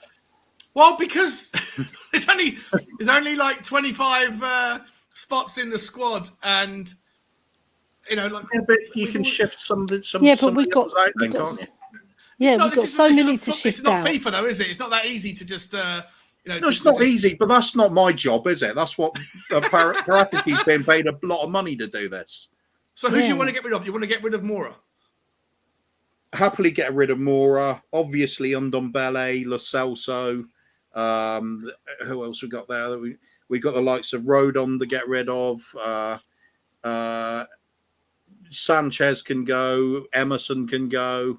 Yeah, but in terms of the forwards, right? So, because there's other news linking us with Memphis Depay. We've done a show on him before, or I did a Tottenham walk on him before. His stats are absolutely phenomenal. 1 goal every other game for the best part of 6 years consistently, like 200 games or something, or 300 games, 150 goals, something silly like that. And then an assist every 3 games for both for Barcelona and for when he spent his time across Manchester United or in the English league, and also in the he had the majority of his time in France.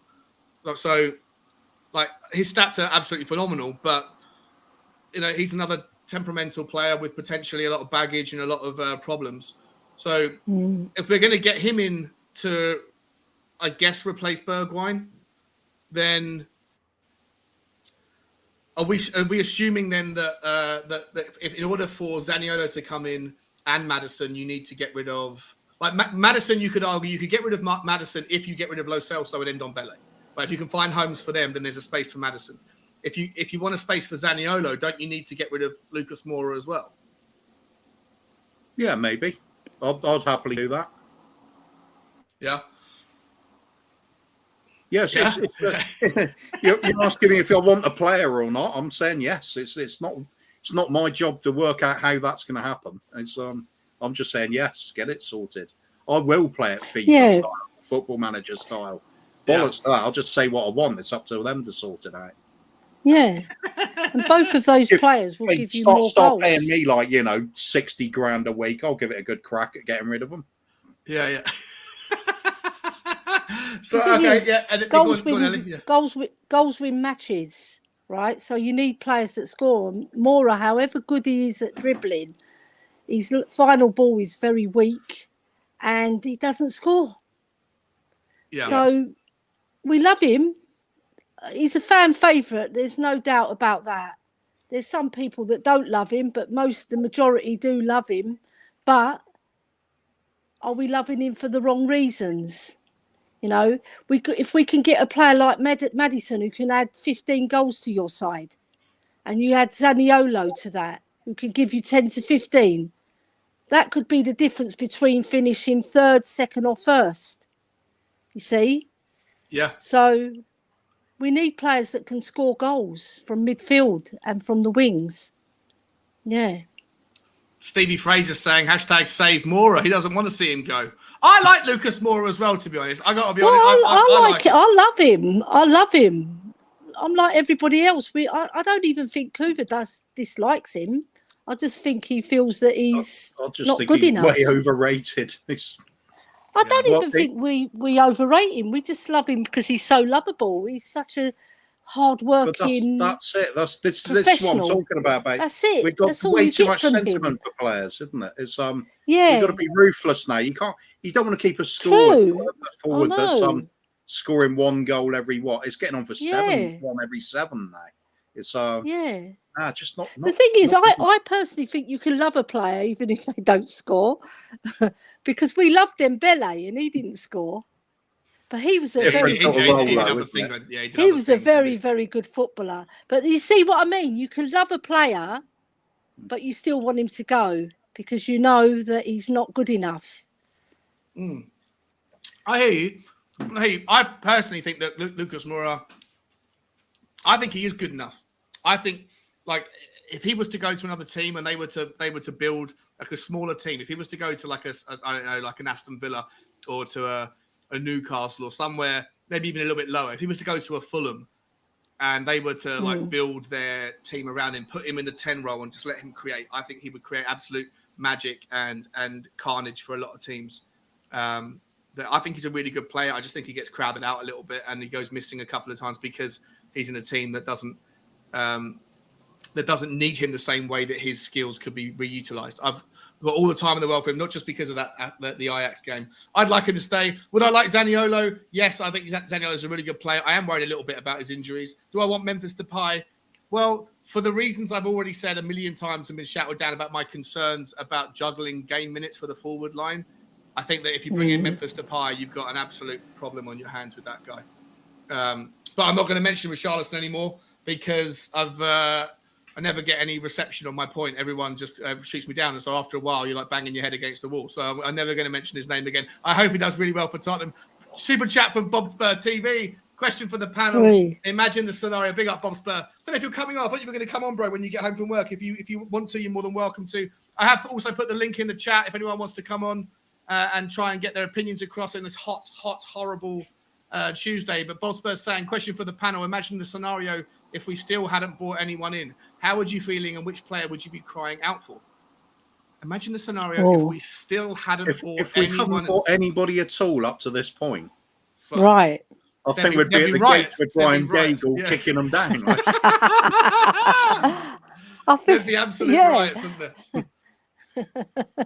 How would you be feeling? Which player would you be crying out for?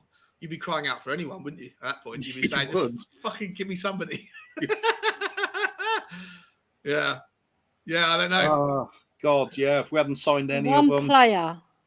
He's just talking about one player to bring in, isn't he? Yeah. Listen, there's other news coming out right now. In the last 10 minutes, Team Talk have dropped an article, and Team Talk aren't like your run-of-the-mill, like they are your run-of-your-mill kind of blog, but they're a little bit more sophisticated, and they're saying that Tottenham have not given up on Josko Gvardiol. So that would be a signing.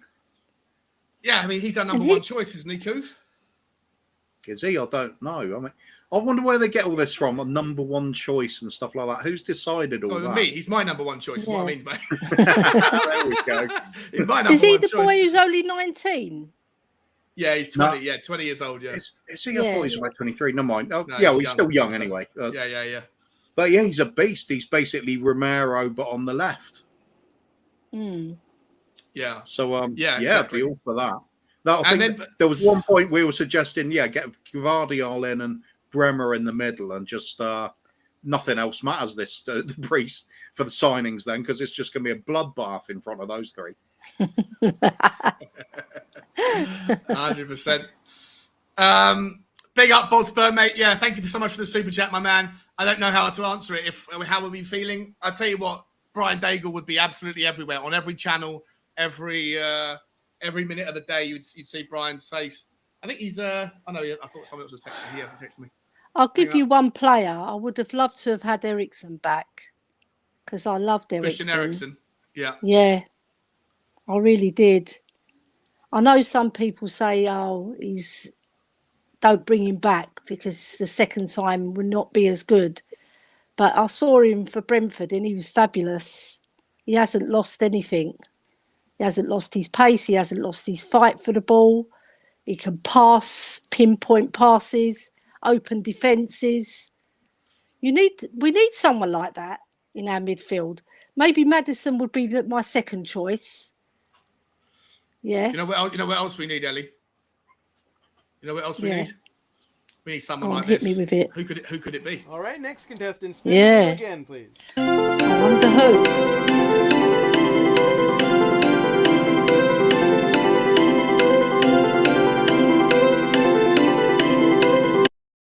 Ladies and gentlemen, it's been a while. Get your popcorn out. Welcome to the show. Alex CHFC. What's happening, Alex? Hey, Alex. He's hot. Big up, Alex. My Hoybear nemesis. Honestly, like, you've not been on YouTube for so long, and then you've got somebody imitating you, because actually I talk a lot of sense, because if someone's imitating you, trying to beat Alex TSFC, which is a bit of a joke really, because everybody knows who Alex TSFC is, but Mr. Box Office, and he goes on the stream and makes it Box Office. You know what I mean? Why would I want to troll people to do Imitation. Honestly, is what a an serious form absolute of joke. flattery, my friend. Honestly, Yeah. so just honestly, if I'm Jokers. hearing, if anybody sees that person doing that, I mean, honestly, you know it's not me, because Mr. Box Office just needs to go on the stream and No, makes I it think Box we Office, figured Bob. out who it was. I think it was Well, a guy. no, but I know you do, Bob. But like I said, I had to say my 2 pence pieces, because, like I say, I don't go on loads of streams, because, like I said, I don't need to go on loads of streams to make my point, Bob. You know what I mean? Another point as well. Need to make another point as well, because I've got a lot of things on my chest. A lot of things on my chest. We've got the lot of- juice now. We've got Before you the do, Bob. juice. just one second. Just let me Oh, press yeah, pause. sure. Get back to me, because I've got a lot of things to say on my chest. I'm going to come straight back to you. There's another guest in the background, and we've got a new member. First of all, new member, Tom Markkanen, or Markkanen. I'm not sure how to say it. What a name, mate. Absolutely appreciate it. Love your picture as well. Mate, thank you so much for the super chat, my man. And I can't wait to meet you as soon as possible, buddy. As soon as possible on one of the streams coming up. Thank you so much for the support, bro. Really means the world to me, man. Thank you so much. And we've got somebody in the background who wants to come on. He's the, I don't know if he's the funniest man in YouTube or the second funniest man in YouTube. He's up there. Cooper's got a run for his money on the humour front. Please give it up to my man OCD Whiskey, aka Soren. How are you doing, buddy? I'm all right, thanks. I had to come on, Mr. Cardboard Box. How you doing, my man? It's Mr. Box Office to you, Bob, man. You've only been in 2 minutes. You're trying to make yourself famous, Bob. Honestly, it don't work out for you very easily, Bob, man. It don't make out for you very easily. So don't go there, Bob, man. You know what I mean? Because you only get 5 minutes with me and Bob, and then I make you famous, Bob, and you're out of here, Bob. Let's not go there, Bob. You know what I mean? Oh, man, I had to come on for the entertainment. Oh, here we go.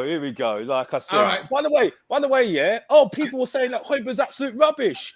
Oh, who was saying that first time round then? It was me, wasn't it? The person that chat's absolute rubbish. But I'm in the mud. He's not rubbish, though. I'm in the mud. Oh, okay, here we go. He's not rubbish, though. Oh, He's not no, rubbish. Bob. Oh, Bob, let's get going. Let's get right straight into it, yeah? Last word on Spurs. Oh, here we go. saying that people moan. People moan. Sorry, the truth hurts you, bruv. Sorry, the truth hurts you. And it's getting to you so badly, bruv, that people don't have to have echo chambers on your channel, bruv. You know what I mean? You know, I like don't understand. Senor Wait, you're not explaining the point. What did last word Oh on Spurs no, do? because I heard a little birdie telling me that they're talking about some Spurs fans that moan a lot, yeah. Well, truth really does hurt, like, you know what I'm saying, like the fact that we were lucky to get top 4 last season, bruv, yeah. Like, and we're all talking like we've won a trophy right now because we've got all these signings from Paratici, the Don, by the way, the Don, who he's had a good summer, mate. Who can't sell anybody, and he's sending our best young player going for a long time, bruv. Tanganga, by the way. Yeah. Let's count how many foreign players we've got in the squad, by the way, bruv. Let's go. Let's count how many people as well. We've done Before this. I go on, people that say that I've got to calm down, bruv, yeah, it's called having an opinion. Get over it. Anyway, moving on. Yeah, so like I said before, yeah, I'm only gonna say my piece, yeah. I'm gonna give him a chance, yeah, after Conte's left, because like I said before, let's look at his time at Juventus and look who's helping him out then. You know what I mean? Look who's helping out now, Conte. You know what I mean? That's what's making him look good at the moment, bruv. He's making him look good. You know what I mean? If you don't want to judge him on the signings he's done so far, then you shouldn't judge him negatively either. Like if you want to say, for what you've just said, if you want to leave it until after he's gone and then see if he can bring signings in without the Conte pool, then that's fine. But you don't have to. But you're also calling him a fraud at the same time. So you can't have it. You can't have it both I didn't ways. say that though. Did I say that? I didn't say that. Not today, but you have called him. No, I didn't call him. I haven't said that word. No. Oh, okay, You need to correct your word on that one. No, I haven't said that. No, I haven't said that. Explain to us what your feelings are on him. Well, my feelings is that at the moment, nothing can be said at the moment. It's just pre-season. I'm not going over the top.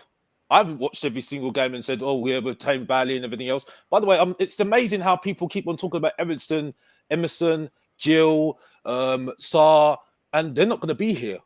Because where do they fit in that squad at the moment? Because David was telling me, it's not a problem. It's not a problem. Well, it will be a problem when they're not in that Champions League squad, bruv. Yeah, it will be a problem. Because why have they let go? Not let 4 players not out that squad that's gone to pre-season, bruv? Because they know it's a problem. They know it's a problem, bruv. You know what I mean? So, I mean, this crap I'm hearing from Tottenham fans and people saying to me, trying to make people feel good about themselves and trying to reassure them. We don't need to reassure people. We're not trying to galvanize people. I'm here to talk about my opinion. Yeah, that's fine. I mean? Yeah, no, you're welcome. You're welcome to have your opinion on this channel. Always. I'm not having a go at you, bruv, but this is the point I make here, because this is what box office does. He makes statements, bruv. You know what I mean? I don't need to reassure people. I make statements, bruv. And like I said, okay. That's okay. We are not here. We're not here to reassure people. We're here to talk about the truth here. And at the end of the day, that squad is still over too many players in that squad at the moment. Yeah, but that's because of Paratici, and that's all I need to say. That, and that's it. So he ain't a Don. Okay. All right. Okay. Just for a change, Alex comes on with a burst like that, and I agree with all of it. No, listen, I don't disagree with you either. I want to come to Soren quickly, and then we'll go around the houses.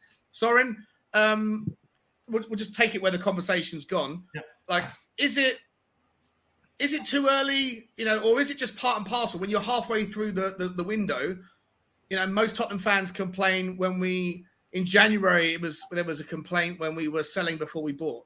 Now we're buying before we sell. There's only so many hours in the day. You can't do everything all at once. Would you rather us buy before we sell, or would you rather us sell before we buy?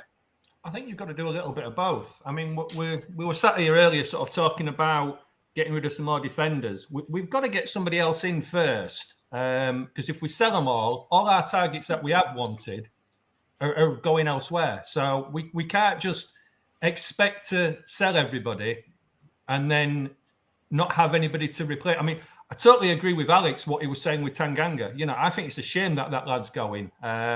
He's a good player.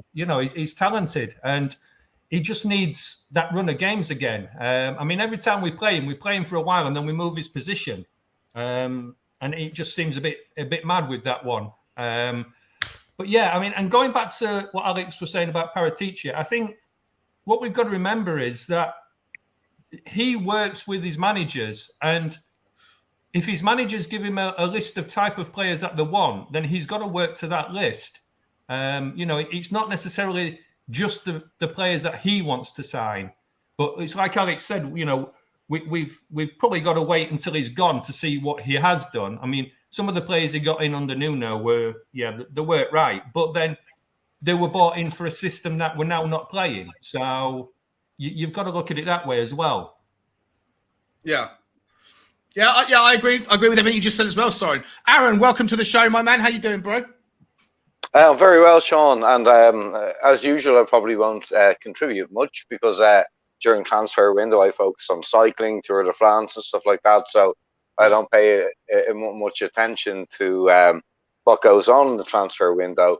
Prior to the transfer window opening, I was more concerned about getting players out. So I think in some ways I was trying to listen to Alex what he was saying. Alex, you were speaking very fast, so apologies if I misunderstood you. But my major priorities were getting, and I hope, I'm not sure if you're an Ndombele fan, Alex, but I want him out the door, Lo Celso out the door, Brian Hill out on loan, Troy Parrott out on loan. That there was numerous positions that I wanted to be addressed, which I don't think have been addressed at this point. Right wing back, even though I fucking called Dohertinho, that was tongue in cheek, mate. It was just having a bit of banter. Are you happy with Jed Spence though, or you think we need to go better? I think for the price that was paid, I think it was a decent enough investment. 12 million quid, right? 12 million quid's up to 25 or something. That's smart business. So, and me, who's a staunch Levy outer and have been since Martial was sacked, I think that's and I'm always on the bandwagon to criticise Daniel Levy. And I know there's been debate: was it a Levy signing or was it a Paratici signing? But to me, I think it's more of a Levy signing, but possibly a good one. So I give the lad a chance. He's played with Sessignon at football or in Fulham before in the early days, and I think kind of bonds like that are they're important in football. So I'll give the guy a chance, and I think for the money that was spent, it was a decent investment. But I'm still concerned about the positions that have not been addressed yet. So for me, it's still a pretty mediocre transfer window. So that's pretty much my view. And by the way, Sean, 2 glasses of wine sitting out in the balcony in 30 degrees of heat. So the head's a little bit spinny, mate. So Oh, that's okay, mate. Yeah, I'm on my second bottle of cider. Oh no, actually no. First 1.5. Sorry, only 1.5. I just started this one. I didn't realise when you pack these jam jugs full of ice, it fills up pretty quickly. I can't drink cider, mate. If I drink cider, I go out in a riot, mate. But Alex, can I ask you one thing? Are you Big Boss Man? Come on, just clarify it now. No, Big Boss Man doesn't like I'm not clarifying anything because everybody knows it's not me because I don't troll, bruv. I just go on the stream and make it box off, bruv. Like, Big Boss Man just said if I really wanted to banter with, if I really wanted to debate with us, what's his name? Forgot his name now. If I really wanted to debate with somebody, I'll go on the stream and just debate with them, bruv, and I'll just banter them all day long, bruv. You know what I mean? There's a reason why I'm on Football Terrace, bruv, man. You know what I mean? You see what I'm saying? I ain't here to be like, you know what I mean? It's are like, you too good for us, Alex? Bob, man. Are you doing me a favour coming on? You're the big Bob, boy like, now. What's this all about, Bob, man? What do you think I am, Bob? You know what I mean? Come on now. Alex, I'm laughing because just when I asked you that, right, Big Boss Man popped up in the chat saying, I'm incapable of 2 thoughts. Aaron is incapable of 2 thoughts. Yeah, he's having a crack at you as well. Yeah. Yeah, Bob, man. Like, it's all fun and games, Bob, man. You can chat all the rubbish you can chat to me, Bob, but I'm still here. No, it's okay. Yeah. Average, Bob. So what are you going to say to me, Bob? Alex, shit, man. Alex. I want the show to be just peaceful with Tottenham. I like your opinions, and forget anyone that's in the comment. Like guys, everyone in the comments as well. Let's just all calm it down. Everyone's hot today, and everyone's probably a little bit short-tempered and things. So everyone just calm it down. Because Alex, I love your opinions, man, and they're not always the same as everybody else's, right? So it's all good. But let's just talk Tottenham and not worry about what other people are saying about other people and other channels and all that stuff. Soren. Oh, go on, Coop. Go on. Sorry, mate. I was going to say, on Alex's defence there, there's a lot of preconceptions about what Alex's opinions about to be. But if you quite often, when you sit and actually listen to what he's saying, there's quite a lot of truth to it. When he talks about this transfer window, and we've got so many players, foreign players on the books, that you can't put them all into that 25-man squad. He's absolutely right. There's the part of the transfer window is getting these players out as well. Yeah, it is. Yeah. So let's talk about that then. Who's the next one you want to see gone, Coop?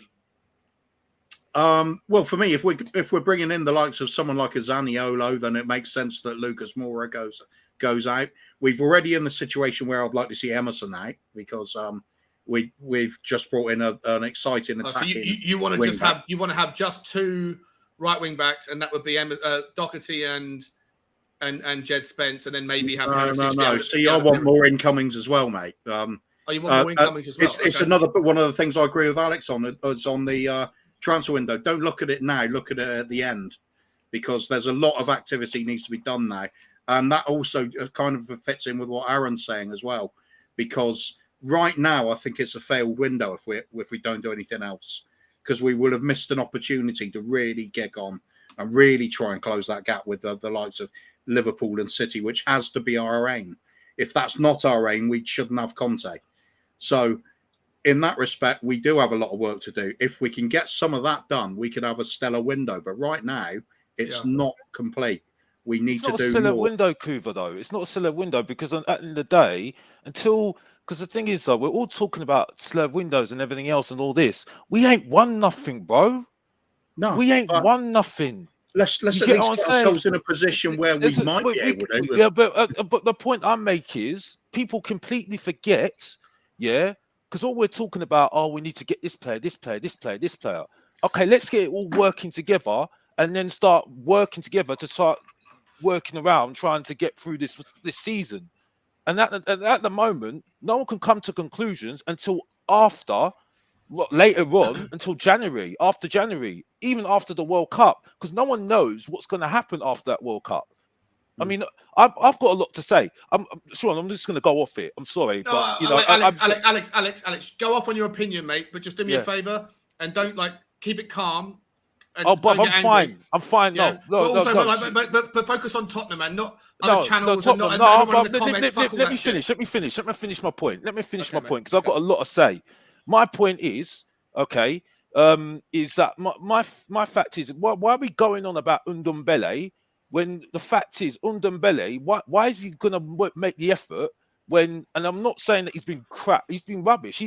Yes, he needs to go. But why everybody having a go at him for? He's not going to make the effort when he knows he's not part of the squad. Why is he's not going to make the effort at all, isn't he? He's not going to do those drills that Conte's asking him to do. He couldn't do them. Obviously, but Alex, he's never done the drills. He's never made an effort. Obviously, but he's not going to do it. He's not going to do it. Okay. If he couldn't do it, mate. There's no way he could run 42. But even if he can't do it, done it since the day he joined us. Even if he can't do it, even if he can do it or can't do it, he's not going to do it if he's not going to be part of that squad. Why is he going to make the effort for, bro? Why is he going to make the effort? To get a move. No, yeah, but the point is, bro. There's lots of footage though on Twitter of him looking like he's been training by himself with a specific coach, whatever, and he looks like he was putting in. No, that's not the point I'm making, though. That's not the point I'm making. My point is, why is he going to make the effort when he's professional football clearly? Yeah, but clearly he's not part of that squad. He knows he's not part of that squad as well. The problem is with Tottenham at the moment, they need to make a decision whether they're going to pay him off or they're going to keep him around to make trouble for the under-21s, bruv. Because at the moment, they're not going to pay him off, mate. That'd be 30 million quid. Alex, don't you think it's a bit disrespectful to the club, though? Yeah. I mean, if he's not going to train, and he hasn't really trained since the day he came in, he was our most expensive player. He's lazy. That the talent that lad has is unbelievable, but he's lazy. That's the only thing. And no club wants to touch him for a reason. Well, yeah, but we're not debating about that though. We're not debating about him being lazy. You are, because you're saying why should he train? But my debate is not about him being lazy at all. My debate is that people are having a go at him for not putting the effort in when he clearly is not part of the squad. He's not part of the squad But if ever he since put the last effort season, in- bro. But if he put the effort in, then maybe he would be part of the squad. Yeah. It's, No, Alex, he won't be part of the squad. He won't Can be I part of just the say squad. one thing, though? Can I just say one thing? I'm reading a few of the comments, and these people that are disrespecting Alex, you need to get a life. No, Because Bob, don't worry, Bob. No, I know, but don't I've worry got to about say it, this. But this guy's coming on to give his opinions, and we're all allowed our opinions, whether we agree with him or not. Full stop.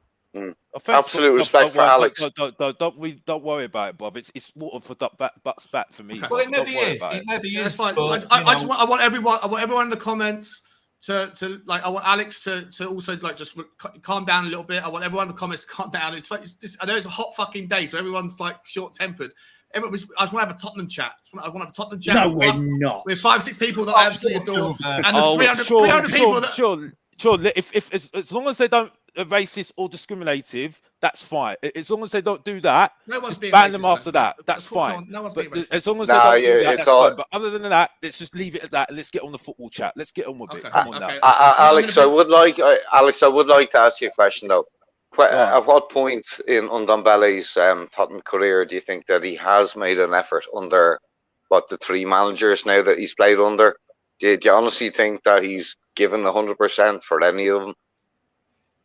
Well, no, he hasn't given 100%. I think he needs to go. But the point I make is, and it is calm, mate. I don't know what you're going on about, mate, Paul. But no, he wasn't saying that. He was saying that about everyone. I was saying it. The fact is, yeah, is that we need to let him go, because the fact is, I'm not looking at it and saying this is a positive thing that you've still got him around when he's not going to be in that Champions League squad and you're paying him all that money. You need to get rid of him because it's going to be a trouble, because it's got a smell of Adebayor all over again, as far as I'm concerned. Nobody wants him, Alex. That's the problem.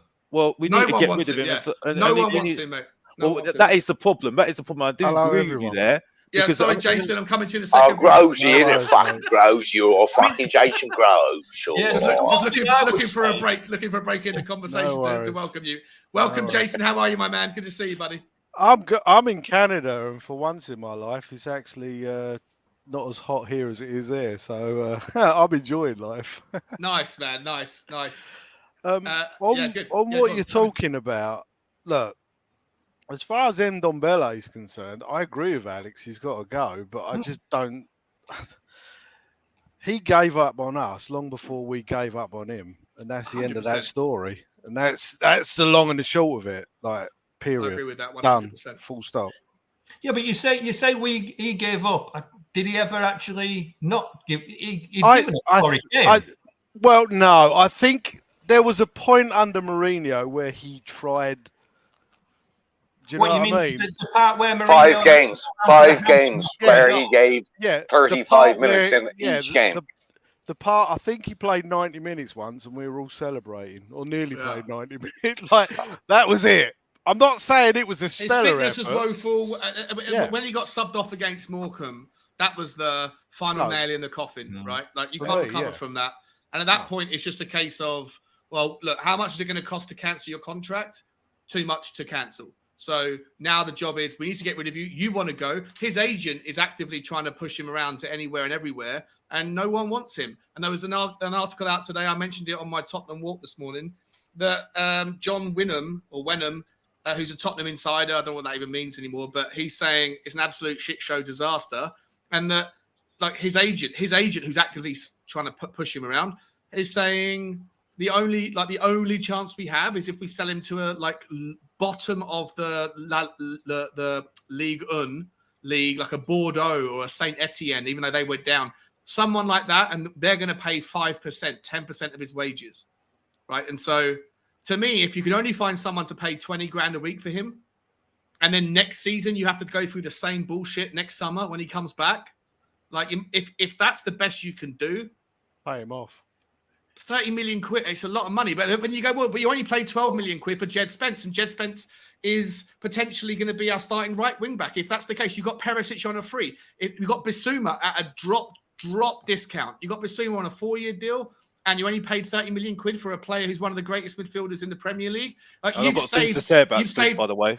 Okay, well, you have it in a second. You've saved a hell of a lot of money thus far in the transfer window. Maybe take the hit on Dembele and get rid of the headache. I don't know. I just think that it's going to be one that. Sean, why the hell should we pay him off? Why should we pay him for not playing for us and not respecting the club? Why not just do like we did with Danny Rose, sit him in a corner and say, off you go? If we can afford to. That won't work. That won't well, I know work. it won't, but if we're going to pay him 30 million to go away, why not pay 30 million for him to sit and ruin his career? I want £1 million, Bob, but it doesn't work like that, Bob. Honestly, well, I know it doesn't. I know it doesn't. And I know, if we could get rid of him, I'd, let him go for free if we can get rid of him. But the point is, why should we pay him 30 million to go away after he's disrespected the club? Yeah. Well, why do we pay money off to get rid of Mourinho as well? You know what I mean? We could say that. We could say that about loads of things, loads of players and loads of managers. But Mourinho didn't disrespect the club. Yeah, but but if it's an interesting point when you think about how much money we've actually spent paying off of Pochettino. We signed Pochettino, got a 5-year deal. We sacked him within 6 months. Right, so we paid him like 50 million quid. We paid Nuno 17 million quid from memory, 18 million quid, like 2 months into a 4-year deal, some madness amount. Like there is actually an argument to what you're saying. I thought what you were going to say there, Alex, was why did we pay off Aurier? And that was different because he was on low wages and 1 year left. And but Ndombele's 30 million, you could make the argument that you could write it down as a sunk cost and treat it like you've just fired another manager, because that's essentially there's history doing that, isn't there? A lot of clubs do that with managers, but don't do it with players. I think there's not some. Sean, I know you know a lot more about business than I do. Like in other kind of businesses, if somebody is not performing at their job and they have a contract, but I forget the exact term. But you release them because they're not actually fulfilling the expectations that you employed them for. You can terminate the contract without having to give them a payout. Why is that not? No, because 95% of people that are employed on the PAYE basis, and that means that you're like a full-time employee, and then so you're paid month to month basically, right? And then so there's no contract. It's not a contract. It's a month to month. And then the other types of people that are employed for contract periods, I don't know if you're like a construction job or something like that, then you have to have gross misconduct. And I don't think that gross misconduct. Okay. I don't think he has necessarily. Fucking underpaid. He's got gross. I mean, it's like wildly underperforming, but that's a subjective thing, isn't it? So the biggest shame is the guy has got so much talent. He's brilliant. The guy has got so much ability, man. The guy's got Pele feet. You know what I mean? And that's what does my nut in. He could be a bloody Ballon d'Or winner one day if he actually put in the effort. Can you imagine him putting in the effort like Kane and Son and all them lot were doing the other day? It don't mean nothing.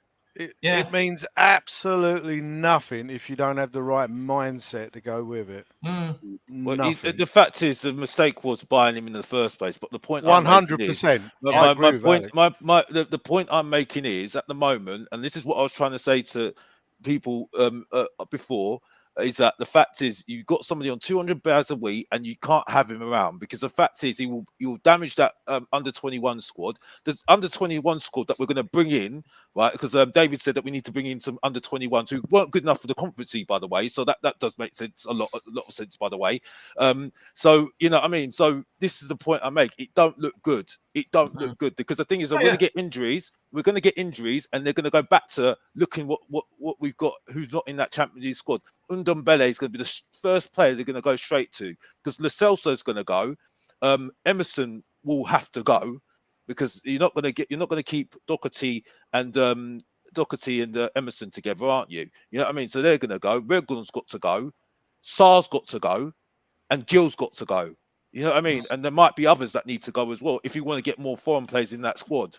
You know what I mean? Because we've got too many foreign players, and that's it. Simple as that. And that's my argument in the day. So it's not, and that's going to be a problem for the squad. I agree with everything you said, Alex. Apart from Sarr, although I have obviously only seen him in the pre-season a little bit for Mets, but with every other player you name there, I agree with you. They need to either But go or is Sarr going to get into the Champions League squad though? Is Sarr going to get into the Champions League squad? Why does he have to be in the Champions League squad? Why can't he just be in the Premiership squad? No, because you need to have everybody in this available in that squad. Because the thing is, squads, though. Yeah, but the point I make is that you can't. It's not going to be good them just sitting at home, right? When everybody's having a bit of a fun time at Champions League, that's not really right, because we had that problem under Poch. We've had that problem under Mourinho as well, under Europa League as well. It don't look good. It don't make players feel good about themselves either. You know what I mean? No, so it to depends avoid where the people player being is in angry. his career, bud. Like, it depends where the player is in their career. I think Sarr would be happy to sit in the Premiership squad. I do as well. Yeah, I mean, I agree with you though, Alex. That it's not good to have players that aren't in all the squads, but for the sake of somebody young like that being in our Premiership squad, which means it can play a Premiership, it can play the cups. It's still a chance for him to progress for another year or two, and if he's in the Champions League squad, he's probably not going to get a game anyway. So you kind of look at it like that. Now, yeah, if we can loan him to another Premiership team or a First Division team, but the lad might not want to do that. But anyway, I mean, the big thing here is, like you say, we've got to get rid of some of these players. So sorry, let me interject quickly, because I want to ask a really good sideways thing. Before I do, guys, there's 320 odd people that are watching on YouTube, only 160 likes. It costs you nothing at all. Please just hit the like button. Love to get to 200 before within the next hopefully 20 minutes. If you guys can help me out, that would really mean the world for the algorithm and help the channel grow. Please hit the like button. Soren, to your point, mate, we've spoken about one of the players that we need to get rid of, and that's Ndombele, and that's a tricky one, right? We don't know what the answer is. None of us know what the solution is there. It's an expensive one either way. It's been the biggest shit show in Tottenham's transfer history. I think there's no one that's quite up there that's like that in terms of disappointment and expense. But there's a few others, and Alex has mentioned them. Let's start with the next one, right? The next cab off the rank that we know that Tottenham, he doesn't want to be a part of Tottenham, but he is a great player, and he hasn't shown the same, lack of interest in his career, and that's Giovanni Lo Celso. And doesn't have a future at Tottenham. What do we do with him? I think he'll go. I do think he's going to go. And I think there is enough interest in him because, he's had some good games for us. And it's just a shame he doesn't fit into Conte's world. But he'll go. He's a definite to go. Somebody will have him. Whether we've just got to be a bit more realistic, maybe with the price that we want for him. I don't think we don't want him out on loan. He's got to be sold. But I do think it's a shame because I did like him when he played for us. He showed a bit of effort at least. Yeah. And in terms of clubs you'd like to see him to go to, just quickly, hi Bobby, how you doing, my man? All good, man, all good. How was your day at work? Were you out in the sun today selling cars, or were you No. First couple of days it's just boring admin stuff, being FCA and SAF and stuff. So and a lovely office without any air conditioning. Without the aircon, oh fucking hell, yeah, awful. Bobby, if you're back in the car parts or the car business, mate, if you want some dodgy car parts, you know who to call, my man. Absolutely, mate. Just don't tell anyone. All right. All right. Just quickly, I'm gonna let Soren. Let Soren finish his point, and then I'll come round and we'll go round. We'll literally go dip down to Bobby, back up to, and then we'll go round. We'll go round from there. Soren, team, I don't care where he goes, as long as he goes. It doesn't matter to me. I mean, I know a few people are saying, put in the swap deal for Paratici. Do we want him really? Pau Torres. I don't want Pau Torres. No, he's not wanted to come to us before. So sorry, no. I'm in the big belief that if we're going to sign a player, we want players that want to come to us and want to play for the club. And if they don't want to, if they've not wanted to come. And why do we want them then? We're not going to pay big money just to get them here and them not want to play for our club. Yeah. Okay. Yeah, I totally agree with you. For me, I think that Villarreal's the club that he was at last season, right? And but they haven't got the money or they don't want to pay the money or whatever. And Pau Torres has turned us down twice, so we'll see what happens there. Bobby, mate, you take it where you want. You can talk about Lo Celso, or you can move on to any of the other players. We're talking about players we're trying to get rid of to get the squad numbers down, to reduce the foreign numbers. Where do we go from here? Yeah, we could put it in a nutshell, really, can't we? We know who we want out the club. There's no case for Ndombele.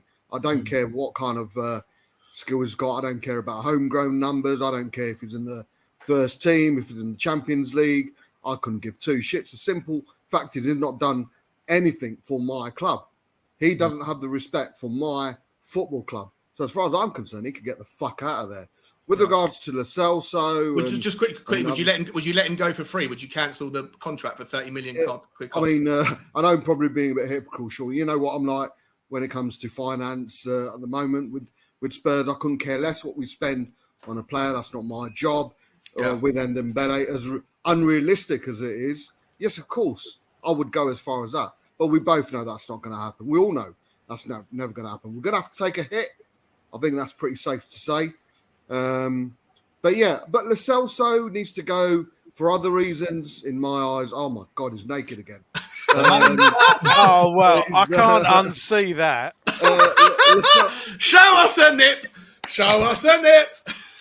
No, undone Barry with the belly. Come on, brother. Give us a sample. Henry Hoover under the desk. No one wants to see We won't go there. Look at Alex's face. By the way, Barry, my camera's off, by the way, because I'm like exactly you are now. I'm sitting here in my boxers, mate, with nothing on top. That's why the camera's not on, man. Madness. Shit. You got some balls, Barry, but don't show us them, okay? Just don't show us them. Barry's got these balls out. Never mind. It's Lo Celso just needs to go for different reasons. Sean, I don't think he's good enough for the Premier League. He's had he had a few good games when at the beginning of his tenure. Hence the reason we bought him outright. But the likes of the Sanchez and Lucas, everyone's jizzing over the fact he's had a good game, a couple of good games in right wing back. The one thing we've always associated with a Lucas is his lack of end product. We've all agreed that our creativity is going to be coming from wing backs, and you want to put someone who's done fuck all out wide and put him into a wing back where we're reliant on our creativity. So no, as good as he is and probably gave us the best memories of late, for me, he's not good enough. And I think Kuba said earlier, we just need to be brutal. If we are going to be looking at that next phase in our progression, certainly with the likes of Conte here, Paratici is a waiting game. We just don't know. With regards to the players coming, same. We don't know if they're going to be good. We don't know if they're going to be a flop. Jed Spence might be the best right wing back next season. He might be the worst. Same with Perisic. It's all a gamble, isn't it? Whoever we bring in is a gamble. It's Paritici's job and the recruitment team's job to make that gamble limited as possible. And so far, it's okay. We can't judge them right now. Of course we can't. Yeah, but we can. Sorry, Aaron. We can judge Ndombele and Lo Celso because they've had our shirts on and they've done fuck all on the pitch. With regards to people coming in, we just don't know, man. We just don't know. Just a quick question to you, though, Bob. With Moura, do you think the reason he's trying him at right back is because he likes the fact that he's a little bit more versatile, and we keep him and get rid of those? The priority's got to be those that aren't playing. Yeah. Like the Ndombele, the Lo Celsos. And with Moura, I think Conte likes him enough. Keep him one more year to let him go on that free. I think with Moura, mate, I think he's probably down the line of people see out the door. I don't think it's one of those that, regardless of a offer we're getting, we will say no. If it's a suitable offer, I think we'll be happy to see him go. But I don't think he'll be in that top bracket, i.e. Lo Celso, a Winks, an Ndombele, or even a Sanchez probably. But he does like Sanchez as well from the looks of it. I think the reason we played it right wing back, Emerson had a first start, and Doherty is just coming back from a serious injury. I know he played left wing back, but I think there were many reasons. But I don't think we should be all clamouring for Lucas stay because of his right wing back performances for a game and a half or 80 odd minutes or so. If he Conte can't sees cross the something, ball, mate. Like he can't well, cross that's the it. ball. Like Our creativity is going to come from the wing backs. Is Lucas going to bring that? No. But if Conte wants him as a squad player, someone who's versatile, then absolutely. But in my opinion, he's not safe from being seen out the door if a suitable offer came in. Unlike a Sonny, Kane, Lloris, even a Dyer, a Davis right now, certainly a Romero, etc., etc. I think Lucas could be surplus to requirements if a good offer came in. Yeah. Okay. Interesting. I wanted to just talking. I've just seen a link from an article from the Boot Room that said that Tottenham Paratici's turned down a loan offer from Fiorentina for Lo Celso. So that's interesting, right? If they're if you're turning down offers for players that you want to get out of the club. Jason, I'll come to you, mate, on this one, mate, and then I'll come to Nick after that, and then we'll go back around the top. Jason, mate, do you think that there's something do you think Paratici's got bigger ideas on what, is there somebody else out there? It's interesting that if someone's actually putting in a loan bid for Lo Celso, given the amount of players he's still got to get out the window, given the amount of time that we've got left, given that there's still a few players we want in, and he's one man, he's juggling spinning a lot of plates. Mm-hmm. Is it a strange one that he's turned down the loan offer? And obviously, we don't know the details. Maybe the offer was shit, but I don't think so. I mean, I think he wants him gone on a permanent, not on a loan. And I think we know there's clubs interested in him. So I don't think it's a strange move at all. I just think he's just no.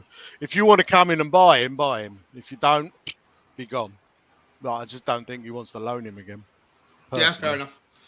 Yeah, I don't know how long he's left on his contract. Maybe there's a reason. If he's only got a couple of years left, then you loan him out for another year, and then suddenly you've got sod sell-on value next summer. So, Barry, welcome back to the channel, my man. It was a shame we couldn't get you on earlier in your van, the Barry van man, but you're back now. We're talking, obviously, as you know, mate. We're talking about outgoings. How do you think we should hurry up and get this outgoings car on the road? How do you want to see it done? Who's the next cab off the rank? What players do you want to see gone, and who do you want to see them gone to? Well, obviously you've got the four at Hotspur away, right? So they're the four that I would say are going to be going. I think that there's that question mark around Tanganga and a loan.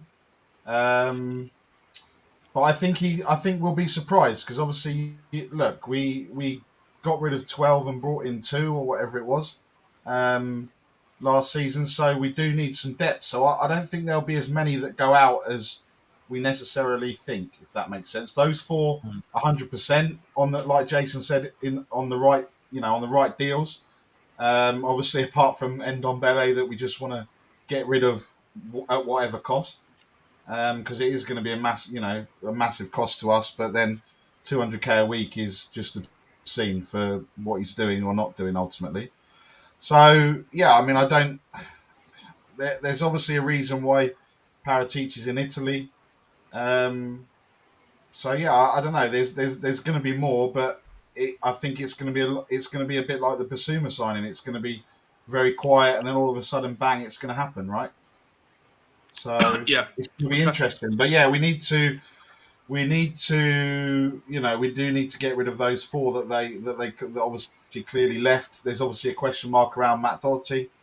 So you think Matt Doherty's going to be the one to go and Emerson's going to stay, whereas Cooper thinks that Emerson's on his way and that Doherty will stay? I think it. Well, obviously Conte said he wants to keep Emerson, and he has said to Matt that he can go if the right offers comes in. So right. There's obviously something in Jed Spence that everyone else is seeing that we don't know. Obviously, talking to other football fans and Forest fans and everything else, there, and obviously Stell did that video with Curtis Shaw the other day, and everyone thinks he's amazing. But I'm still not convinced that Conte went to Levy and Paratici and said, "Get me Jed Spence." Right? So yeah. Well, interesting. Yeah, who knows? It took long enough, but he got it done. It's interesting, not to get off the topic, but it is interesting that everyone a week ago was like, convenient that the one player we can't seem to sign, Daniel Levy's handling. But you have to probably acknowledge that he got it done in the end, and the initial fee, 12 million quid. If he is a flop, then it won't. The add-ons won't matter, right? If he doesn't play, if he's a shit show, then he won't hit the targets and the necessary numbers for us to pay the other 12 million, whatever the difference was. But to pay like 50% up front and then 50% extra, it's a pretty. I think it seems like a very well structured deal that we only pay the full amount on if the guy turns out to be the player that he can become. So I'm still recovering. Sorry, Coach. I was going to say, to counter that, you could argue that all that time spent on the Jed Spence deal, Levy could have been working on deals to shift players on. Would that have been more valuable? Yeah, opportunity cost. Yeah, I take that point as well. But I can't believe what I said. I'm still recovering from what I said. But maybe Conte just left it in Levy. You know, we're all saying if Conte wants him, we'll get him. And maybe on this one, because he was a championship player, he probably didn't have the background and the work done on him as he would have done certainly on a Perisic and a Basuma and a Forster and a Richarlison. Probably didn't know. So he probably did leave it to Levy. He probably turned around and said, yep, I want him, but I'll leave it to you to sort out. And then Levy did what Levy does.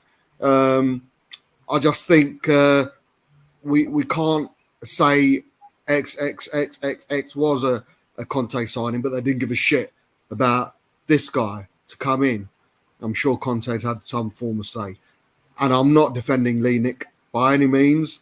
I'm just saying maybe we just need to look at both sides. He was a championship player. Maybe that's the reason why. In a weird way, it was harder or more. We needed a bit more convincing to bring him in. The guy was a reject. Alex's favourite word. The guy was a reject last season. Nobody else has come in. I need to send my speech to him. I need to send. Yeah, Alex, I'm literally about to come to you now, mate, on this one, and also I want to let you. Well, I'll let you have.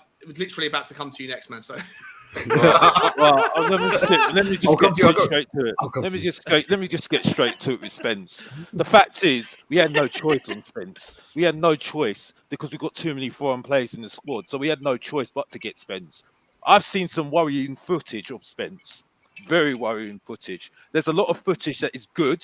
That has been made up to be. Well, I can't say that. Highlights. Just the highlight. Everyone's highlight reel. Yeah, everyone's highlight reel was great. Yeah, highlights. I'll change my wording. Highlights. But I've seen other stuff in terms of football-wise, how his touch and everything else, that is not very good. Now, I want him to be very good. Yes, 100%. Yes, but the fact is a long way to go on this guy. A long way to go, and I think Tottenham fans will have to be very calm on this guy, like I said before, because we're not going to have another situation that people having to go like Dele Alli and Harry Winks. Like we have to always have the agenda against them. You see what I'm saying? And they're not here anymore, so they can't blame them anymore.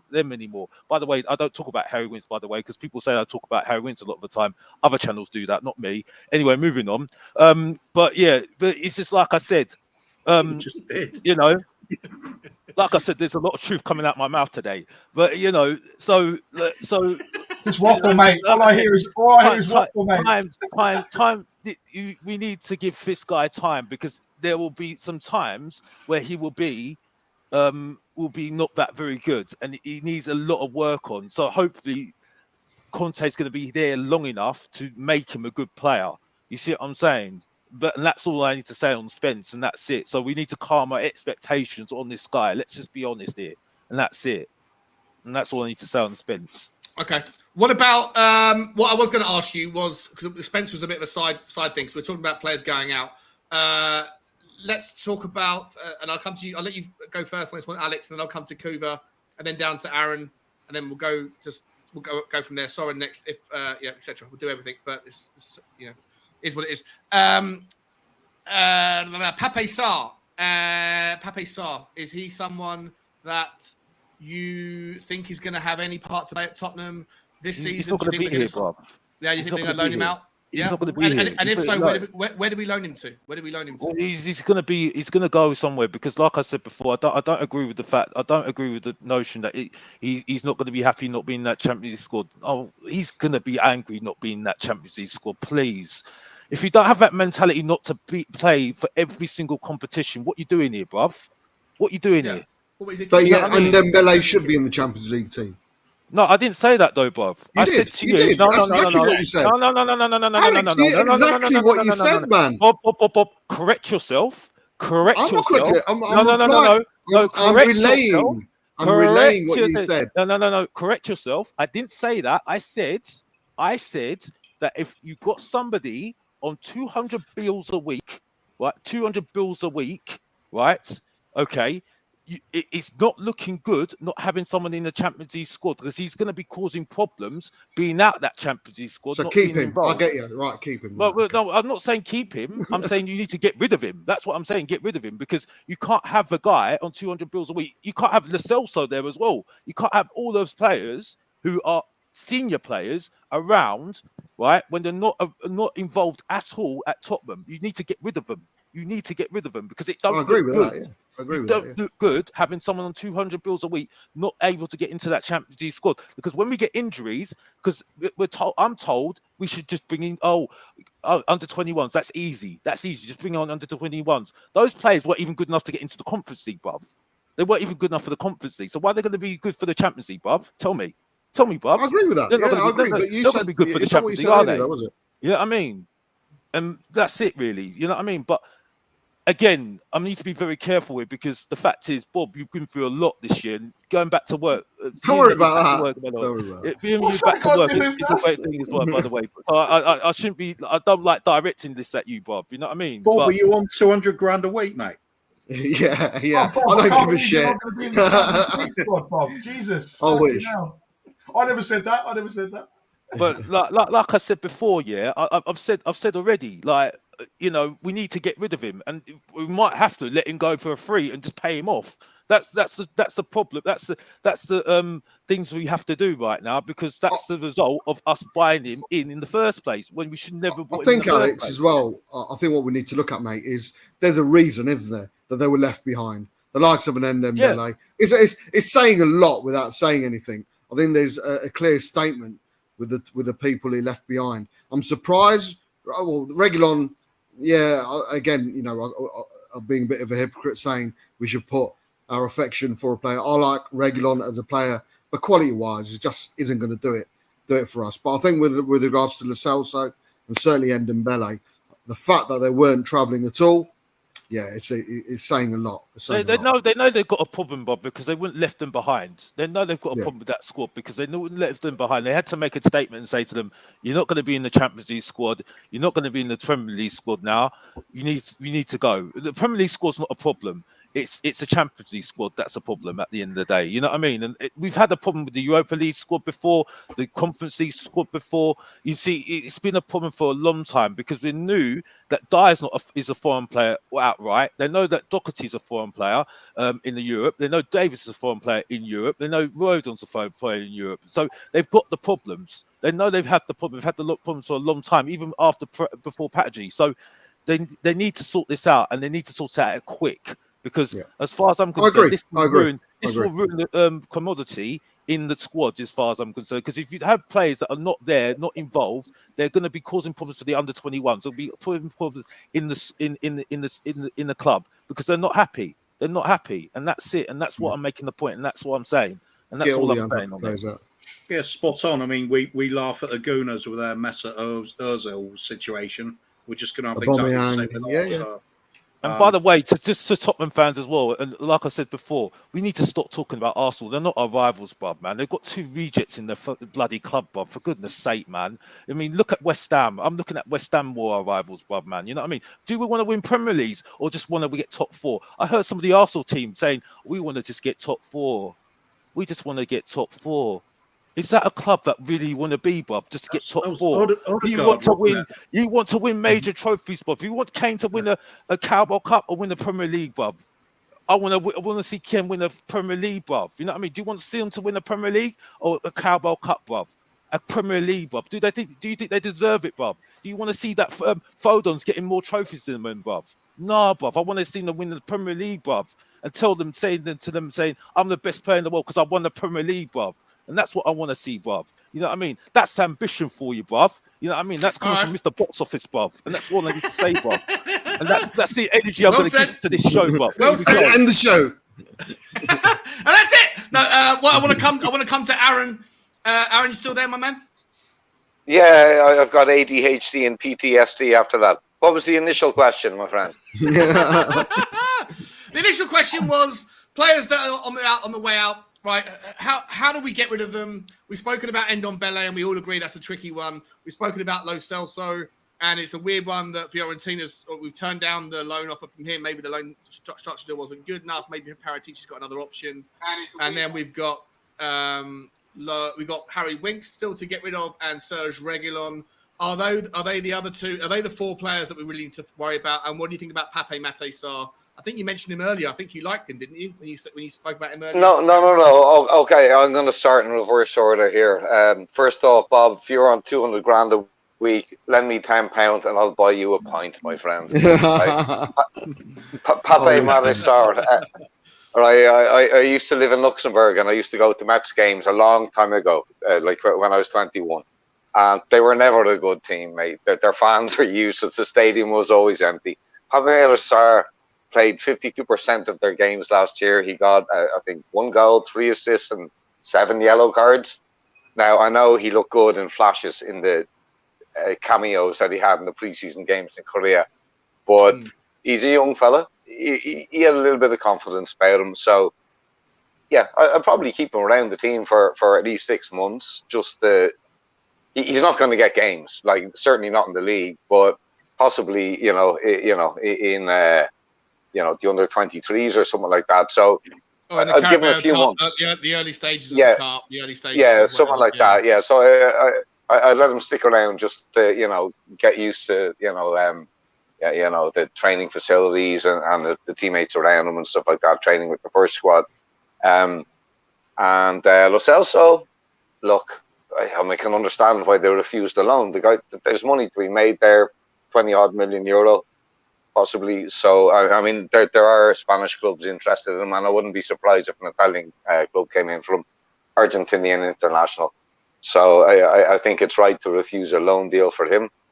Did we already talk about Ndombele, or do I have to mention that? So, the last one to mention is Reguilon and Winksy, I think, are the last two we need to get. Reguilon. Reguilon, bye-bye. Yeah, bye-bye. Like, again, cash in. Not a fan of Reguilon, no?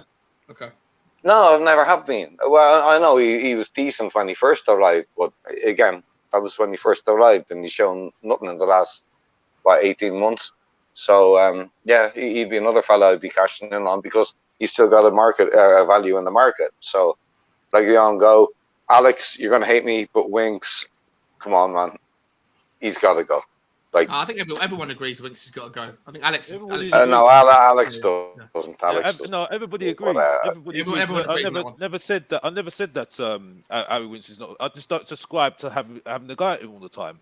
I don't subscribe to it. Oh no, I never. Hey mate, I never had a go at Winks. By the way, I thought he was a fantastic player in his youth prior to the injury, and he was playing in a more attacking role then.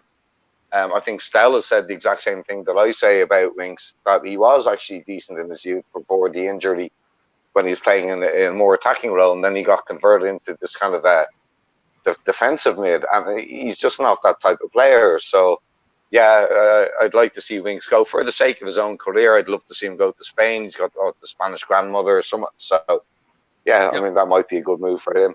All right, I appreciate it, Aaron. Great answers, mate. Yeah, love it, mate. Love it. Soren, I'm going to come to you first on this one, bro. Let's presume that we can somehow get rid of the. Let's in an ideal world, let's presume that we wake up August the 1st or August the 10th, right, just before the start of the season, and there's still a couple of weeks left before the end of the window, but the season starts, and we have managed to find a home for 80% of those players, right? Do you then want to get in? We spoke about this with Kuba earlier, and I forgot about Kuba just now. I should have come to him when he comes back. I'm going to come back to him on that one. Do you, Soren, want us to sign someone like we spoke about it earlier? Zaniolo, Memphis Depay, Madison, both of them, all three, or two of the three, all three of them. Like, how do you see us if we can get rid of the players that we've spoken about? Do you want us to go after any or somebody else in that attacking role to kind of complete the front six? To have 2 11s that are just fucking world class. I mean, yeah, I'd love to see Zaniola, but then Kuva said he likes him, so I've got to disagree now, haven't I? Definitely can't have him in the squad, but no, I mean, yeah, Zaniola. Who wouldn't want him in a sense? Madison, yeah, why not? He's not a bad player, is he? Homegrown as well, so it helps out a little bit. The one thing I will just jump back a little bit though. We're all going on about like Reguilon going out, but might be controversial. But what the hell has Cess done really? Sessegnon in showing that much. I would, from what we've seen of Cess and Reguilon, I would say Reguilon showed a little bit more when he first came than what Sessegnon showed so far. And yeah, he might be a bit younger. He might have a bit more potential, but I do think neither of them are up to what we want. We're all concentrating on getting rid of Emerson and Doherty, but we're all happy to keep Sessegnon. Yeah. There's more mistakes in Sessegnon than there is in the other two. But yeah, no, Zaniola definitely. Madison, love it. Either of them two or both. I can't see us getting both, but and Memphis Depay. Back to we need another defender. We need another. So your priority once you got rid of those 4 players, your priority is to get back and get the centre back. Okay. Yeah. And sort of jumping on a little bit what Alex said earlier as well. Jed Spence. There are a few highlights going around. There's also a few videos of. I mean, I haven't seen much of him, so I can't really comment too much. But yeah, I mean, I was watching one earlier, and there was a lot of mistakes and giving the ball away and you're thinking, well, if this is a highlight reel, then yeah, what are we getting? Is the potential there for the future? I don't know enough about him, but I wasn't impressed with what I have seen. And the reason it's probably taken so long is, like you said, nobody else was in for him. There was no rush to get it signed. So, there's no wonder Levy took over, because it was one of those where he wanted a deal at his say so, and there was no rush. So what was the point in rushing it through? Yeah, just quickly, I'm gonna change tack just for a moment, because I've just seen another article out which I forgot to mention earlier, and you did mention that you'd rather go and focus back on the back 4, and we didn't speak about this earlier. Kuv, I'm going to just mention the comment, and then I don't think I came to you on the outgoings thing, and I apologise about that. So I'm going to let you answer the outgoings part first, but then I want you to take over the conversation once you're done with that about this one. Tottenham are massively leading the race for Jules Koundé, but in so doing, if we were to pay Seville 55 million for them, in so doing, we might unleash Chelsea to be able to get other players. And I'm not even going to bother reading the article entirely. But essentially, I did forget to mention it. We were struggling earlier to think about, central-sided centre-backs. All the players that we want, Josko Gvardiol, the Bastonis, everyone else was left-sided. We've already got Longley, and we're not sure whether Longley can fit into the centre. Jules Koundé, Tottenham were out there in Korea with Seville. Do you think there was conversations there? A lot of the news is saying that Tottenham are still in for him. So first, before you answer that, or you can answer it whichever order you want, but the Koundé thing is, I want you to answer that, and then I also want you to give your answer on the outgoings, how you see us getting rid of Winksy and Reguilon and all that. Koundé, definitely a good player. He would fit the bill. For me, slots in instead of Dyer any day of the week. So is it just a case of convenient to link him with us more strongly because we played Sevilla? Possibly. As for the rest of them, the likes of Winks and that, I think leaving them at home is a big incentive for a player to find themselves a new club, because it's got to be a big feeling of, look, I'm just not part of this anymore. Do I want first team football and go and rebuild a career that's obviously on hold there? It should do. If you've got any sort of sense of ambition whatsoever, they'd surely be looking at it that way. the likes of Reguilon, I think when he first arrived, I thought, what a great player we've got on our hands here. He's going to really turn out to be something great, so special for us. And it just fell away. So for me, he's woefully disappointing the last couple of seasons. And Sessegnon, same. He's not really done anything to say, this is the way forward. The only difference between them is Sessegnon's obviously English, so it helps with the quota. I think that's the only reason we'd hang on to him and get rid of Reguilon at the moment. But for me, they're both below the level we should be looking for. Until Perisic arrived, I thought we had when Perisic arrived, I should say, I thought he became the first fullback worth keeping at the club. I think with Jed Spence, he's an unknown quantity. He could become very, very talented. The one thing he does have going for him is the pace and the excitement factor. He will take people on. Can he do the rest of it? I've not been convinced so far. For me, I'd love to see a couple of wing backs coming in still, as well as a central defender. And then the likes of Emerson out the door, Doherty out the door. I mean, you're saying earlier I prefer Doherty over Emerson. For me, both of them are easily replaceable. Easily. They're just not good enough. This ties in with the point with Conte, an elite level manager. We've got to start trying to get him the quality of player he needs to be dealing with, because otherwise it's just complete wasted opportunity. So I'm not buying any of the sort of going for budget options anymore.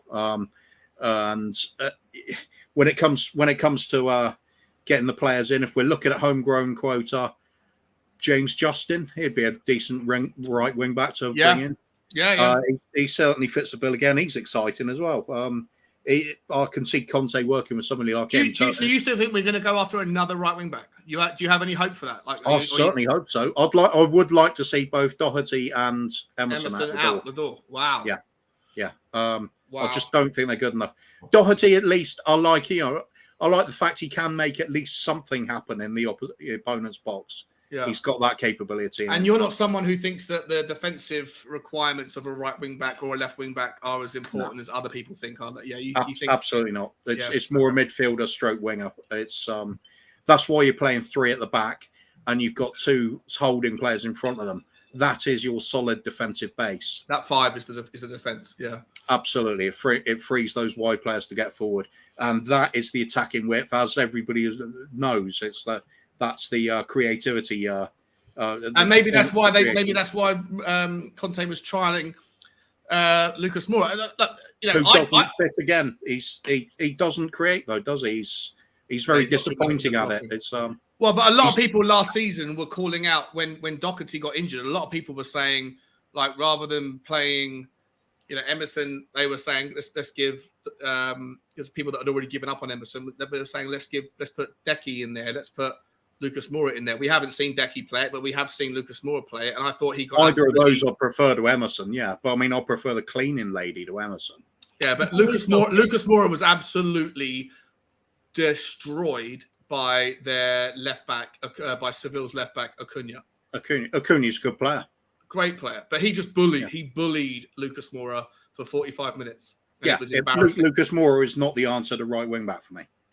No, I mean the thing is though, Kuvo, saying all that though, we've got to prioritise who we're going to get in and what positions I mean, I fully agree with you that they're not good enough, but we can't just replace the whole team in one window. Yeah, sure. You know, I mean, sure. I do honestly think that Emerson and Doherty could stay until either January or next year, just for the sake of making sure we strengthen where we've got to strengthen, and then go on next time. Yeah. I mean, I agree, but I mean, if you look at it, we just brought in Jed Spence.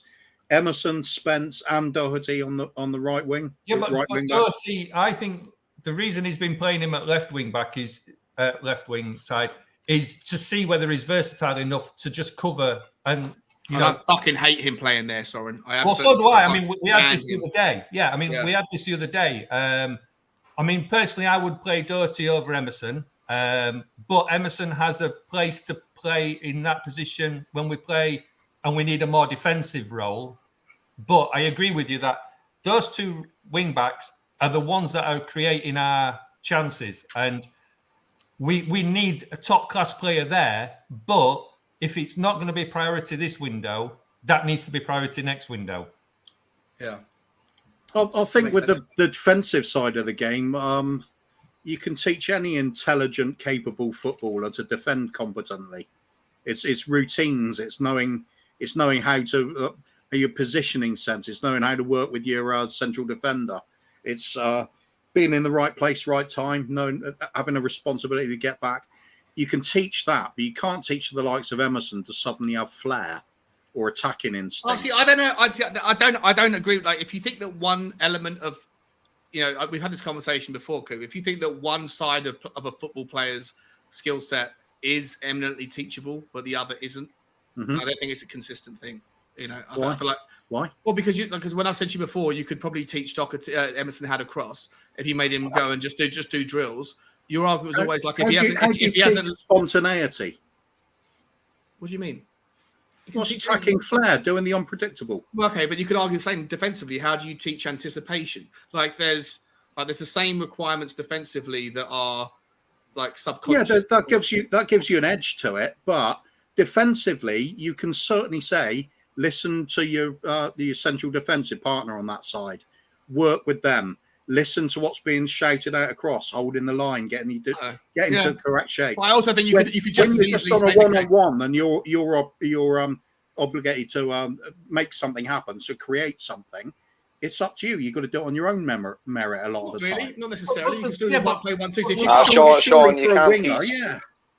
No, all I'm saying is you can't teach Emerson to drop a shoulder, skin a dude, find the space, and whip in a. You can't. You can't teach that to a guy who's 24 years old. If you can, Sean, then how come he hasn't learnt it yet? Well, that's like saying, how come Doherty hasn't learned to defend properly? Like, you can make the same argument both sides. I'm just saying, if you're saying that one side of being a wing-back's job isn't teachable, but the other is when someone's at 24 years old as a Premier League player, I just don't think the argument stacks up. I don't think it's consistent. I think you can either say it's too late to teach, you can't teach old dogs new tricks to that level, and I'm okay with that argument. Or if you can teach old dogs new tricks, then surely both tricks can be taught. I don't think it's a consistent argument, is what I'm saying. I think it's a pointless argument because Emerson's not going to be here. Because I like I said before, he don't fit in that squad. Good man, Alex. He doesn't fit in that squad. So. And the thing is, though, and the point is, no, because truth hurts. Truth hurts. Like I said, Mr. Boxers is talking the truth again. We're just talking about the principle now. But it doesn't matter about the player. We're talking about my the principle. point is, because everybody goes on about Reguilon. Reguilon was shit last year. He was shit before as well. I will say that as far as it as well, Gareth Bale didn't look good last season, bro. Gareth Bale didn't look good last season. He was crap. He wasn't that great. Yeah, if he was that good, why was he not recognised as one of the best left backs of that season, bro? Why was he not recognised? Cresswell was better than him, bro. Cresswell was better than him all day, bro. I don't think anybody would disagree with you to say he wasn't very good last season. What I was trying to say earlier, though, is that Session Young wasn't much better neither. Session was injured, bro. That's the problem with him. He gets injured. That's the problem. He doesn't get that momentum, and that's it. Yes, he needs to do better, but he was more better than him all day long. That Liverpool game gave me more buzz out of him watching him play than watching Reguilon all season, bro, man. Honestly, he was getting twisted and twirled every single time I watched him, bro. He was rubbish, bro. Session was better than him all day long, bro. And I know people say that he's homegrown. He's homegrown. But Session Young wasn't good enough as well. But Session was better than him, bruv. He was better than him all day long, bruv. I'll argue that all day long, bruv. If you look at when Reguilon first came and then compare him to Session Young last year, Reguilon was a better player. Session's been injured, bro. He's been injured. That's the reason why he's not been that great. You see, it's about momentum last year. And when he came on for that Liverpool game, bruv, he bantered that team all day long, bruv. He bantered that team all day long. Yeah, but Reguilon was playing in the back four in his first season. The only reason why Reguilon's in this team, bruv, the only team Reguilon's in that team, bruv. Let me have my go, bruv. and banter everybody out of the building. Right? Like I said before, yeah. Right? But the only reason Reguilon is in the team, bruv. The only reason why Reguilon's in the team, bruv, is because he comes from Real Madrid, bruv. That's the only reason, bruv. Yeah. I ain't seen nothing special since he's come to Tottenham, bruv. Yeah. I've seen better left backs. I've seen Edmund play, bruv. I've seen Rose play, bruv. I've seen loads of other better left backs, bruv. Edinburgh. God bless his soul, Edinburgh. Edinburgh was not a better left back than God bless his soul, bruv. Yeah, Chris Hughton, mate, he was the best of them all. Yeah, bruv. I've seen people at this club better than Reguilon all day long, bruv. So don't go to tell me about this guy, bruv, man. No, let's go there, bruv. All right, okay, Alex, fine. Can I just say something, Sean? With regards to the wing backs, it's we can't sit here and say we want to win trophies, we want to go for the Premier League, or in Couvar's case, we want to win the quad. With the likes of Emerson, Doherty, or Sessegnon, there's only one wing back at our club that will get into any top 4 side, and that's a 33-year-old we brought in on a free. Paratici. We've only got one good wing back, in my opinion. Sessegnon's too fragile, mentally as well as physically. Yeah, I agree. We're going to second guess how long he's going to be injury free for. Yeah. He's not convincing himself. Never mind Conte. I can't remember the last time he took on a player.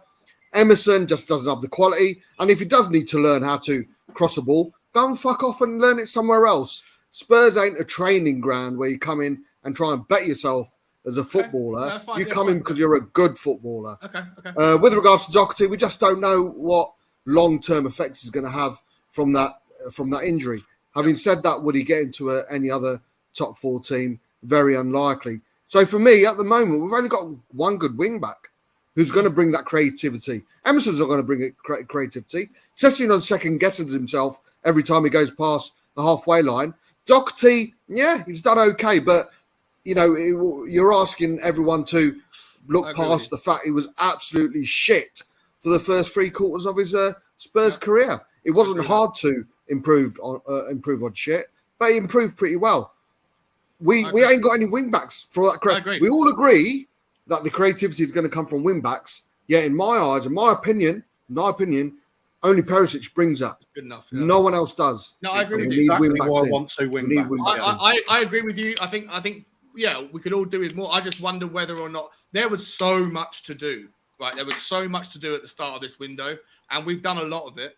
We haven't done all of it. We've done a lot of it, but I agree with everything you just said, Bob. I do. I think that I agree with everything. What wing backs that are homegrown are going to come into this team, bro? Then, because at the moment you haven't got Matt Target, James Justin. There's lots of players. Okay, well then, why are we not going for them then? Dom Paratici should be on that, by the way, bruv. You know what I mean? No, Paratici, so, like, if that is the case, why have we gone out and bought Richarlison, who is going nowhere at the end of the day until I see more from him? By the way, yes, he's better than Jesus all day long, the reject from Manchester City, but I need to see more than from him. You know what I mean? Why have we gone and bothered to get the reject from Barcelona, bruv? Lindley, why are we not concentrating to get wing backs then, bruv? I'm okay with Longley, but my argument about Richarlison was in no small part the fact that don't start, Sean. I'm not starting on it, but it was 60 million quid. Whatever the budget we have, it's 60 million quid less now. And I always thought we didn't need to spend that much money on someone that like him. I would have rather us gone and got someone a little bit lower level in that position and gone and got someone bigger than Jed Spence or So that's my take. Everybody's going on, but everybody's going on about signing these players. What? And whether Paratici is good enough, but these players might not want to come to us. Yeah, you can't sign them if they don't want to come. Yeah. I don't look at that, Soren. I don't look at the fact who we should bring in because they'll be better, because we just don't know. It's very rarely you'll see me say we must have this player in because I think he'll be absolutely great. Apart from my mate Richie, he's told me he's going to do. Of course, he's your mate. I forgot about that. No, but I call him Charlie, but I've got a better relationship with him. But for me, all I can judge is the players we've got there at the moment, what they've done for us. And I'm sorry, the likes of an Emerson, a Sessegnon, even a Doherty, that's why I didn't put Spence in that conversation. Spence will come in and make we just don't know. We hope he does. We hope he turns out to be the best right wing back. All I can judge and give my opinion on thoroughly is people that I've seen week in, week out. And that is the likes of a Doherty, Sessegnon and a Reguilon to an extent. And if we can make an opinion on Premier League players i.e. Richarlison, of course we can. The thing is, we're all saying kind of exactly the same thing. We're just going about it in different ways. I mean, every one of us is saying what we need to happen, and every one of us agrees that the players aren't good enough. Yeah. The simple fact is, we're not going to replace them all in one window. And like we said, we haven't got a good wing back apart from thingy. But, you know, we're not going to get them replaced in this window. And it's like Alex keeps saying, yeah, we do need more homegrown players, but they're not out there. There isn't. And I know there are some better than what we've got, but we're not going to get them. And not every player wants to come to Tottenham. I agree with you, Soren. How dare But they? the point I'm making is, when I'm saying all these things at the moment, is that I'm pointing at the point when people are going on about Paratici being the Don. Yes, he's doing better than Edu for Arsenal, but like I said, they're not our rivals, because when you've got Arteta as your manager, no, I want to say it because this is what people, Tottenham fans keep on going on about it, bruv. They keep on going on about it, going up and saying, "Oh, we're doing so better than you. We're doing so better than you." Stop going on, bruv. We're looking higher, not down. Anyway, moving on. You know what I mean? So, like I said, the only reason why I'm going on about it is because they keep on going on about Paratici, saying he's a Don. Like I said before, we won nothing under this management. But that's And because that's what he hasn't I'm had the chance to win anything yet on that one. Just quickly, sorry, before you come back in, guys, there's still 320 odd people that are watching. I think we're at about 220 odd likes. If we can get to 250, it would be amazing. If there's anybody that's coming into the stream late and you haven't already hit the like button, please, it would mean the world to me. It costs you nothing at all. Just hit that like button for me, and it helps the algorithm show the channel to more people. Please do me a solid there. Sorry, and I'll come to you to finish the point, and then I've got two more questions that I want to ask you guys. So, Soren, I'll come to you last on this. Just finish your point there, mate, and I'm gonna take the conversation in a different direction. I mean, going back, this Paratici thing, we can't keep saying we're gonna see how good he does. If these players don't want to come, he can't make them come. You know, it's as simple as that. If the players he's signing are the only ones that we can get in, or the best of what we can get in, then that's where we are. You know, look, we all love the club. We all think we're a big club, but not every other player out there wants to come to a team that is up and down, up and down, up and down. And until we start showing, I think it was Alex said earlier, you know, about this mentality of finishing in the top four. Yeah, but we've got to start finishing the top four every season. That's got to be a minimum aim for what we do. And until we can finish in the top four, if we're not in the top four, we can't win the league. Simple as that. Yeah, 100%, mate. Well said, Soren. All right, I'm going to come to Jason. Jason, are you still there, man? You've been super quiet, bro. Yeah, no, I've just been soaking it all in and biting my tongue. All right, bro. Well, listen, I'm going to come to you first, man. And listen, when it gets to the round table stuff, I really want you to just chime in, man. Just fight for your time with the Oki kind of thing, because you know how it gets. But I'm going to start with you on this one, mate. And the second question, I'm going to wait until the end, and it's going to be more back to the transfer window to finish it up. But right now, I want to move to the game against Rangers on Saturday. And I'm going to just argue it. I'm going to just throw it out there to you first. Then I'll come to Kuva, and then we'll go round from there.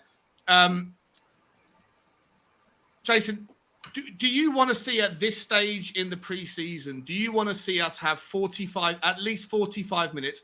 Like, first of all, let me just preface this by saying we're going to see Perisic for 30 minutes. It's the first opportunity to see Longley. It's the first opportunity to see Basuma. It's the first opportunity to see Forster. It's the first opportunity to see Jed Spence. Do you want to see Tottenham we've only got 2 more games before the season starts.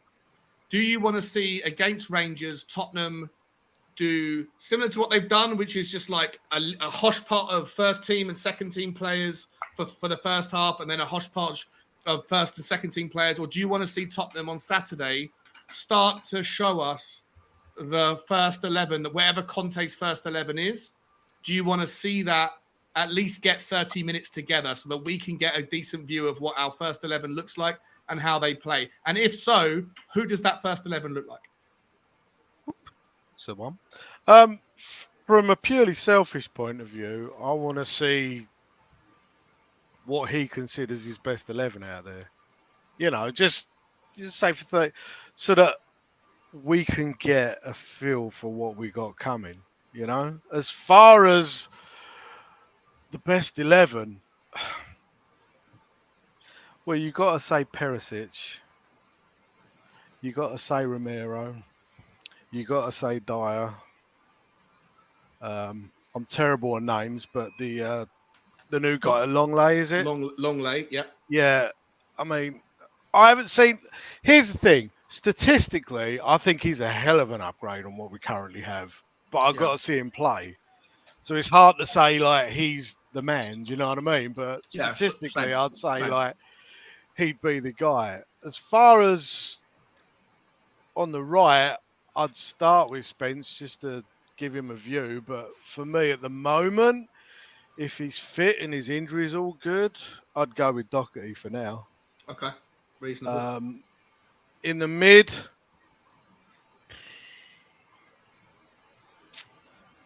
yeah, I don't think you can go wrong with any combination of the four we've got. But I think like you've got to say Basuma's a shoo-in. Yeah, and Bentancur maybe. Is it me? Sorry to deviate a bit, but the game we just watched, did we not just click a lot better when Bentancur came in? Yeah.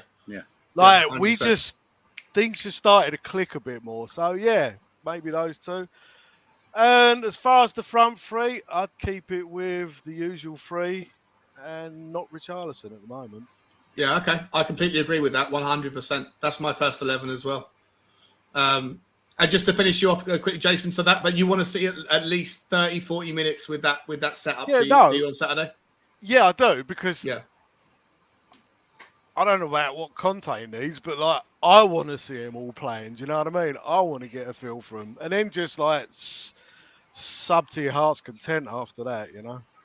Yeah, 100%. I 100% could not agree with that, what you just said anymore, mate. 100%, mate. Great shout. Kuva Flake 99. He's changed his name.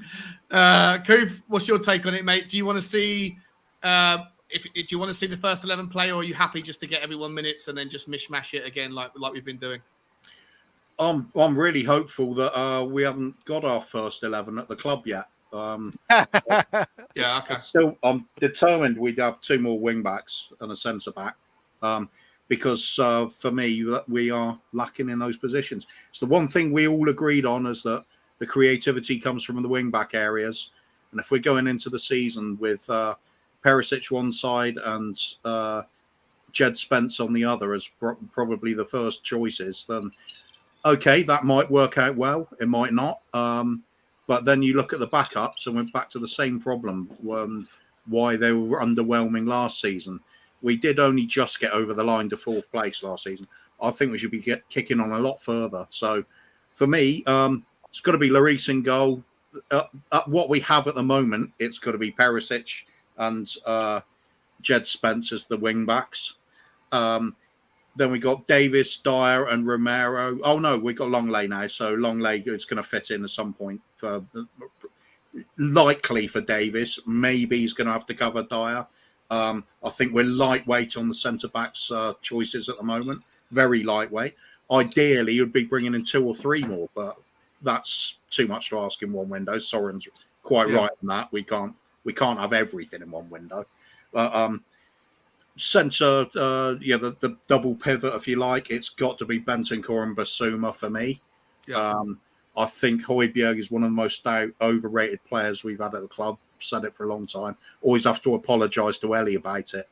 Almost to the point where we have the joke going about it. But yes, Alex, other people have got that opinion. I think Adam as well. Adam Cahill was always savaging him as well. And then you've got up front, how can you possibly argue against Sonny, Kane and Kulusevski after the way they performed last season? Yeah. And luckily we got a little bit more depth with Bob's bestie coming in to rotate with them when there's players fatigued or injured, and Richarlison to sort of swim around there. So I think we're still a bit lightweight. The squad is... But by Saturday, that's not going to change, right? So for this Saturday, this Saturday, you want that 11. So that would be the 11 I'd want to see, yeah. And sorry, just to clarify, did you want Jed Spence or Doherty? Who did you want to see start? Jed Spence. Jed Spence. Okay. Yeah. Okay. Aaron, I'll come to you, we mate. just signed him, so we've got to have a look, haven't we? Yeah, 100%, mate. And you want 30, 40 minutes, right? Basically, maybe hopefully the whole first half, but I don't think Perisic is going to get, from what I've heard, he's not going to get more than half an hour, right? So I think with Jed Spence, give him at least an hour. He's not had that extra bit of pre-season training with the team, so perhaps a bit of an extra run out will do him some good. All right, nice one, man. So we're 3 for 3 so far. We all want to see the first 11 at some point for a decent slog of the game. Aaron, I'll come to you, mate. Are you in disagreement at all? I'm going to go full political and typical Irishman here. We're playing the Huns. We're playing Rangers. Hate them. I'm an Irishman, right? So I want to see Scandinavian Vikings and Celts in this squad, right, for the starting 11. Josh Keeley in nets, right? Okay. Perisic, we'll take him at left back. Davies, another Celt, left centre back. Dyer, yeah, I've so spot for the dude. Romero, because he's a feisty dude. Doherty, another fucking Irishman, right wing back. In the middle, Højbjerg, because he's another Viking. And teamed up with Bentancur.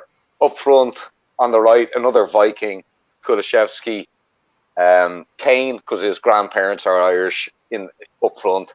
And on the left, controversial, Troy Parrott, man, an Irishman. Because I want to see the Celts, the Irish, and the Scandies battering the Huns. So yeah, there you go. Obviously, it's a political choice. Yeah, there you go, man. And I'm only taking the piss. It's not my first choice, but there you are. I have to give it an alternative. I love it, mate. I love it. I think it's going to be a spicy game anyway, and it will definitely be a little bit spicier if those players are in the game at some point. And I completely agree with you to a degree that I think it'd be nice to see a little bit of fire. I'm actually interested in Troy Parrott. We haven't spoken about him. I think he's actually had a decent little couple of spells. But just to keep to the point before we move off on the different tangents, Bobby, I'll come to you, mate. Your 11 first choice, mate. Do you want to see them play together? Or like I say, same question. Do you want to see it? You don't mind seeing a bit of a hodgepodge? What do you want to see? Yeah, I want them to start the next two games together. Certainly. Right now, the starting 11 in mind would be Lloris, Spence. I agree with Couve. Spence, Romero, Dyer, and I'd like to see Longley out there Longley, with Sessegnon is the no. Sorry, Perisic. Perisic. Sessegnon. So yes, I was going to play him somewhere else, but no. So yeah, Perisic at right back and right wing back, and also Perisic at the forward line. And yeah. Spence, Romero, Dyer, Longley, Perisic. Midfield for me, Bentancur and Højbjerg. I really think they should start. Basuma brings a lot more. Højbjerg needs a good game after his shit show. Oh, sorry. Against, so who's your two in midfield? You want to start? Bentancur and Højbjerg to start. Oh, you don't want to see Basuma? Okay. Basuma, I want to see Basuma, but if we're going by the best 11, I think Basuma needs to earn the right to fight. I think Basuma is the better footballer, but I think he needs to earn the right. And that's the reason why I'm going with Sonny Kane and Kulusevski. My mates text me and he said he wants to fight his way into the first 11 rather than be given it. But yeah. I mean, Richarlison and Basuma to come off the bench for a second half. It'd be wonderful to see. Just quickly before I move on to Soren and to Alex, someone was making a couple of comments a little while back about Hugo Lloris, that his form's dipped a little bit. You know, he hasn't had the best end to the season. He was a bit scrappy. Then in that goal he gave away, the free kick goal he gave away, he looked awful. Foster's back. Well, he's available for the first time. Should we start with him on Saturday? We could do. I mean, Lloris gets a lot of stick unjust at times, but the two goals he gave away against Cayley were absolutely terrible. They were, all three of them. No, two of them certainly. One of them, Brandon Austin, was the one that the header that Brandon Austin. That's it. Brandon Austin. But two of the goals that he gave away, the free kick, he just seemed slow to get to, and certainly the not so thunderbolt. He had flappy hands. He is a great goalkeeper. He, in my opinion, will go down as one of the great goalkeepers that Spurs have ever had. But everyone has a time. Unfortunately, his main competition for him, is a 30-odd-year-old. But he's got vast experience. And Matt Letizia speaks highly of Forster. So he needs to up his game, and that's the reason why Forster's been brought in. So Lloris can up his game. He is a good goalkeeper. But you still see Lloris as being starting like. But he's had a lot. He's had a few shit shows of late. Well, I say of late. You know, Wolves at home was a nightmare, and he does give away the odd silly goal. So he needs to up his game, and Forster can do that. Then it's a win-win. Yeah. Okay. Bob, is Lettice really a good gauge of a Southampton player? Not only because obviously he spent his whole career there, but also because of the recent developments about why he got kicked off of Sky Sports. He's a conspiracy theorist. Who isn't these days? Who isn't? Mate, Bobby, you should reach out to him for a session on Wankety Wank. He'd love to. I will do. Yeah. Of course, Lettice knows what he's talking about. Kebabs are brain food. Didn't you know that? Yeah, that's it. All right, fairness, nice. to do that, 49 penalties out of 50. You can't knock that. You know what I mean? If that's the case, Hoover, I'm well smart. All right, I'm going to come to I'll come to Alex for this one first, just about, and then it comes to Soren last, just to round off the question, and then we'll move, and then we'll go back in reverse order to finish up with the last one. Alex, just same question, man. First 11, what do you want to see? Do you want to see the first 11 play together, and if so, who's your first 11 for Saturday? I think it's unlikely to see Basuma there because we all know what's happened to him. I think it's unlikely we're going to see, and if we do see them, we need to be a bit calm with them because we know what's happened with them. Because Alistair Goals said what he said regarding what's happened to them, and they had to self-isolate because of it as well. Forrester the same reason as well. So that's another thing as well to keep in our minds as well. COVID, if anybody doesn't know. So because I've seen in the Football London that they've just flown back today. They flew back today. Just flown back today because they had to self-isolate because Korea is completely different rules to England. Yeah. So they had to spend the last 7 days in a hotel room. Awful. So although I'm sure their hotel room was pretty fucking tasty. So not the end of the world. You know? We'll have to see what happens anyway. But they had to stay in their rooms, from what I understand, which don't sound very pleasant at all. I would say Lloris, unfortunately, Dyer. I honestly, some of the people that were chatting absolute nonsense after that K-League. Oh, he scored a fantastic goal. It was against the K-League 11. Come on, get over yourselves. Honestly, he's bang average. Get over yourselves. It was a tasty goal though. To be fair. Oh, bloody hell, bruv! I could score a goal like that against a K-level. Goodness sake, honestly. No, you couldn't. No, you couldn't. Alex, not over your left foot, mate. Rubbish. I've never heard such absolute waff in my life. I mean, honestly, some of the stuff it was still a good goal, man. I don't care if it's a training ground goal or whatever. You can't knock that finish, man. If it was in the Premier League, yes, fair enough. But come on, please, honestly, he needs to do better, bruv. I mean, his level is showing against Norwich, bruv. He was the worst player on the pitch, bruv, and they say that he should be in the England squad because Maguire's not playing well. Get over yourself. Okay. But anyway, stop cooking me up. Let me try and make my point. I mean, so this is the point. Lenglet maybe, because Davis is injured. I'd like to see Tanganga playing, maybe, because I think he needs a chance. Maybe I do agree with Jed Spence. Yeah, definitely. It'd be good to see Perisic and give Sessegnon more game time as well down that left-hand side. If I had a choice, I'd definitely put Skip in there. He needs more game time because he'll be better than Højbjerg all day long. And then you've got what's his name, Bentancur. I still think he needs to do more for me. What else is there? And then Kulu, who's a big season for him. A big season for him because I'm sorry, but yeah, you've done okay. End of the season, he did okay.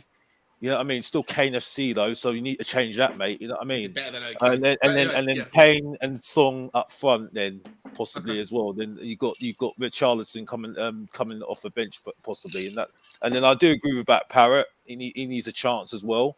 another homegrown player as well. So that's a yeah, benefit. but he'll get as a well. chance in the second half. But the point So, was, yeah, we want to see the best 11, right, play together. I think those are the players that I think will need to play. I think, and that's it as far as I'm concerned. But I'm not taking anything from these preseason games whatsoever. Like I said before, I'm sticking to what I say. I'm not repeating myself, and that's it. Okay, nice one, mate. Appreciate it. So I think we all agreed so far, pretty much agreed on the 11. But Soren, to round it off, buddy, is there any... Oh, sorry, Aaron, do you want to come in? No, I just wanted to give you a very quick anecdote about Korean hotels. The first time I went to Korea, my mate, I had a mate there, right? He's a cheeky fucker. And I'd say the first night I spent a lot of money in a hotel. It was really boring, terrible hotel. And I said to my mate, where do I go? Tell me the name of a good hotel. He goes, go to the Shangri-La in Bukyeongyuk, which was near Incheon, where Will was living, right? I didn't know Will at the time. So I arrived at Shangri-La, I walked in, signed in, checked in for a week, got into the elevator to go up to my room, elevator doors opened, and there's a dildo machine in front of me, like a vending machine full of dildos. Right? And I'm like, what the fuck? What? Right? And my mate has totally stitched me up, right? So I went I got my room, opened up the door, and there's this big love heart. Yeah, but I didn't fucking know it, right? And there's this big love heart bed, right? And there's a button beside it, and the whole bed starts vibrating. There's a TV there. You turn it on, and first thing that pops up is, dare I say, P-O or M. Nice, and you go into the bathroom, and it's this big jacuzzi with like lube.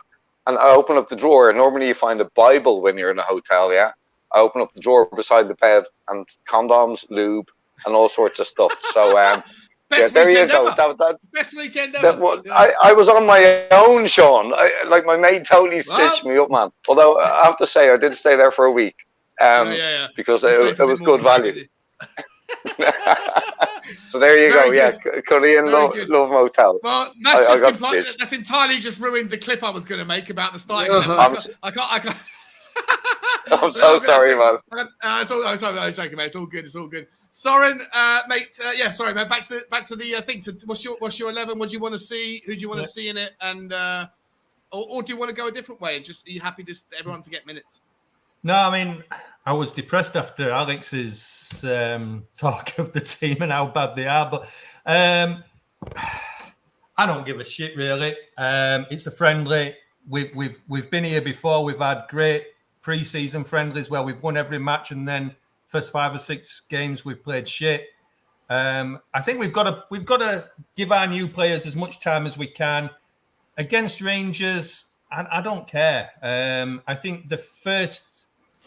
I want to see the proper team starting against Roma, but against Rangers, I think it's just a case of giving them some time. I think you've got to kind of put a backbone in there of the first 11 maybe, but I think you've got to just play around a little bit with maybe Spence, like Spin said, or Doherty.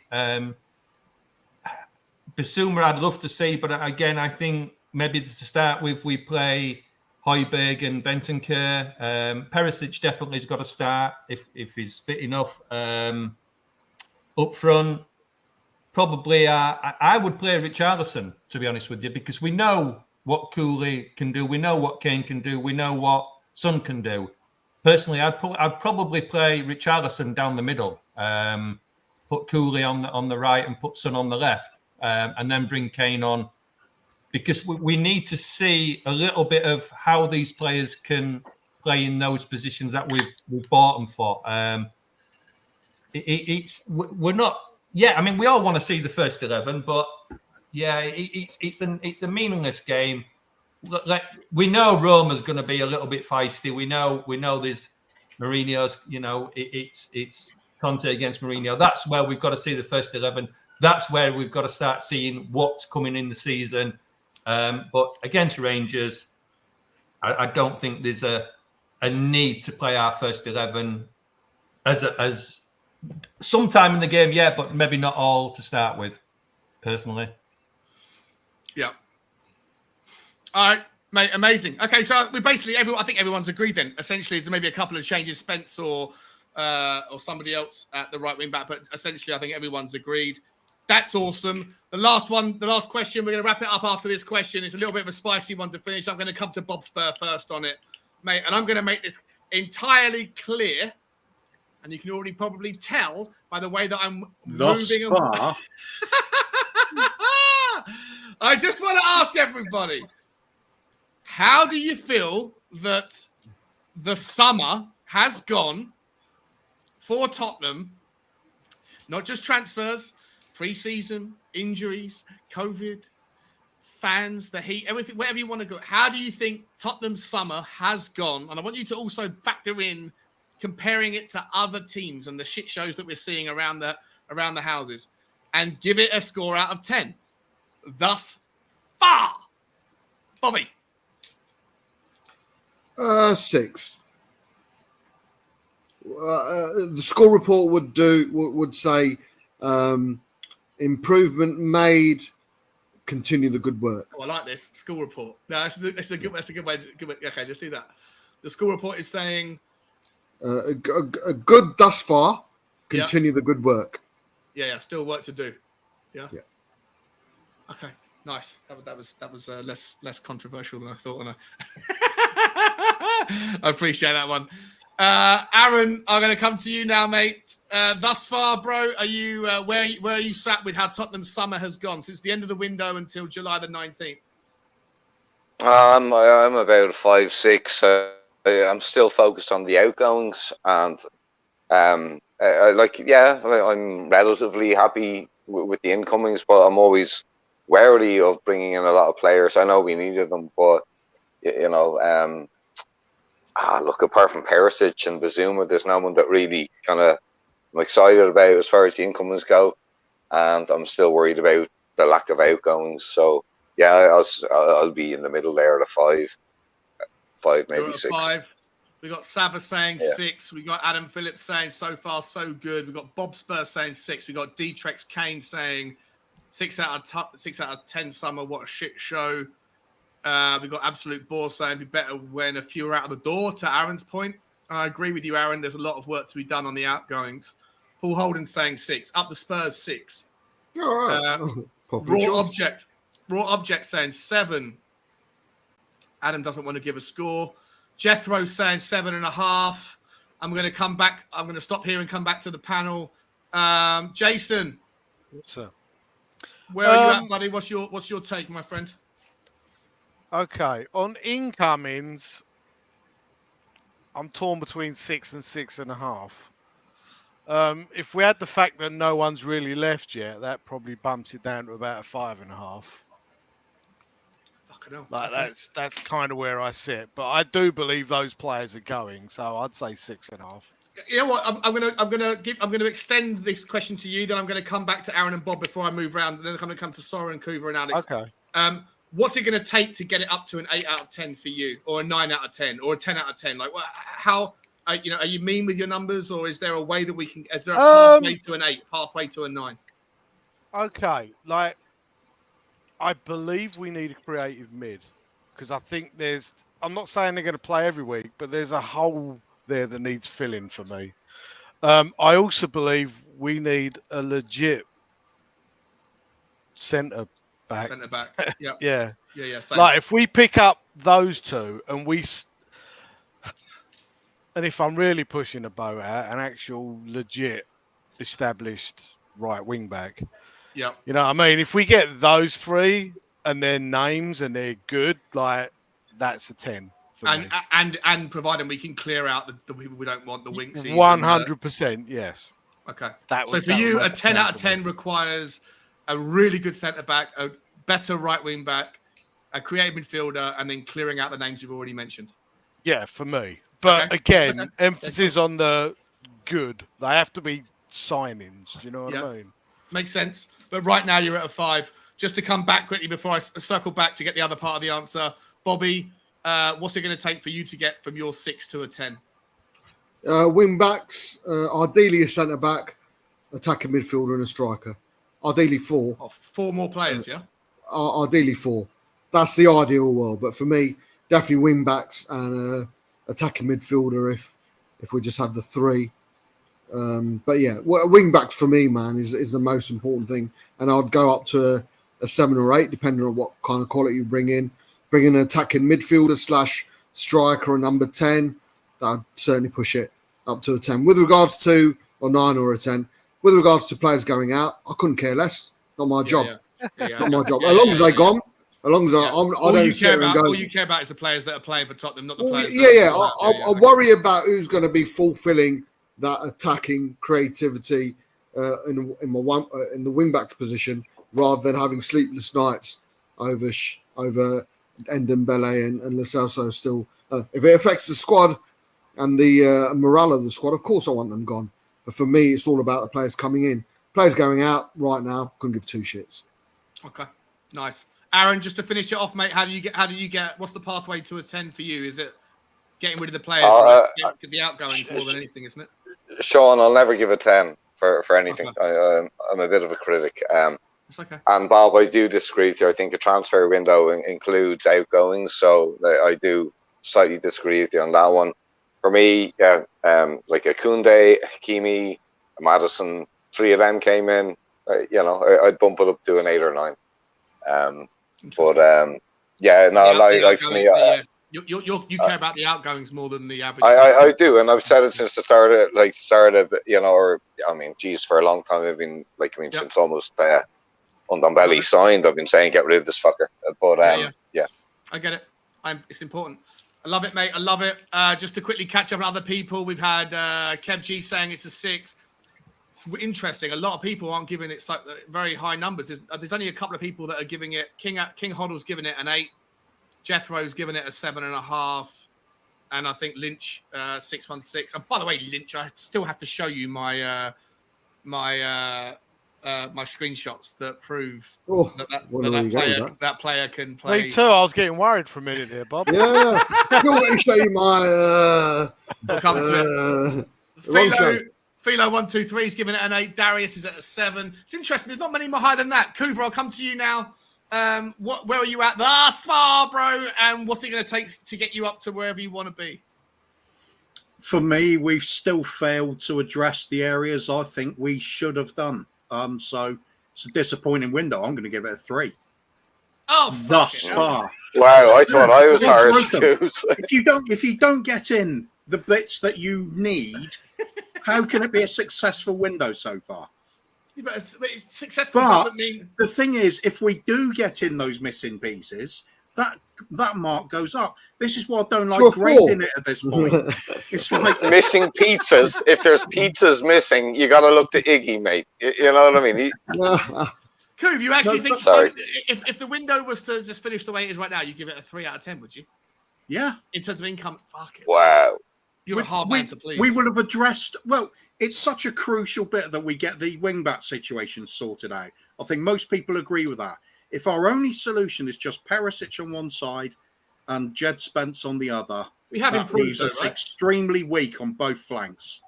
Well, we've massively improved with Perisic. We've massively improved with Bissouma. Even though I don't particularly like the guy. Doesn't help the wing-backs, though, does he? No, but I'm saying that it's just in the team overall. Give it a 3 out of 10. You're ignoring what I said then. Okay. I was saying if you do not fill those roles... Okay, well, Perisic has improved the wing-back, and Jed Spence, you don't think Jed Spence has improved? So, I don't know, call it a 0 out of 10, call it a 5 out of 10, don't care. For me, it's an incomplete window. So it doesn't matter what I'd score it on. I'm going to go for the 3 because it's still broken at the moment. If we go out and get a double raid on something like Ndaka and Kostic from Frankfurt, bloody great signings there would be. If we go to Leicester and grab Maddison and James Justin, that's looking like a bloody good window to me. Then I'll be talking about James Justin. By the way, James Justin came from the Championship. By the way, he came from the Championship. By the way, you know what I mean. So people having a go at Sessegnon saying he come from the Championship and he hasn't done nothing, bruv. Look at James Justin, bruv. come from the Championship. Look what you do when you got good coaching, bruv. Look what you do with good coaching. But you can level the session same only gets argument. broken, mate. All these people saying we need to get these magical signings. Alex, you can make the same argument against 100 players that came in, and some of them did well, some of them didn't. You can't just look at the exception, not the rule. I'm not saying we keep on saying about James Justin, though. No, but the point I'm making is. I see what you're saying. The point I'm making is, Sean. Sorry to interrupt Hoover, because I was going to wait to get my statements out already, bruv. Well, take it now. Take it now. Sorry if you don't mind going. You were going to go second last. Sorry, but if you don't mind going last again, the reason why I'm making these statements is because we keep on saying that James Justin and Maddison are players that we want, but they came from the Championship. Oh, Bowen, by the way, came from the Championship as well. Oh, look how good he is. But we want these magical, wonderful signings that come from wherever they come from, which I'm trying to say in a nice way, because I'm not trying to say it in a horrible way. But you get what I'm trying to say here. You know what I mean? In that case, would you consider the fact is, I don't go about talking about rating transfer windows, bro. I look at winning trophies, bro. That's when I start rating people, bro. You know what I mean? You got to wait an entire season to transfer window, bro. It's pointless. Absolutely. Alex, how old were you last time we won a trophy? Yeah, mate? we are absolutely pointless going on about winning Champions transfer windows, bro. Because the fact is, it's only adding more pressure to the cooker, bruv. You know what I mean? Because people are winning anything and watching us right now and saying, exactly. "Hey, you've got your signings in now. What you're moaning about now, Bob? I need to see something now. What are you going to do for me now? 90% of teams don't win. 90% of and that's what they're going to say. If we don't win a trophy this season, right, the knives are going to come out for Tottenham. I'll tell you that for a fact. You know what I mean?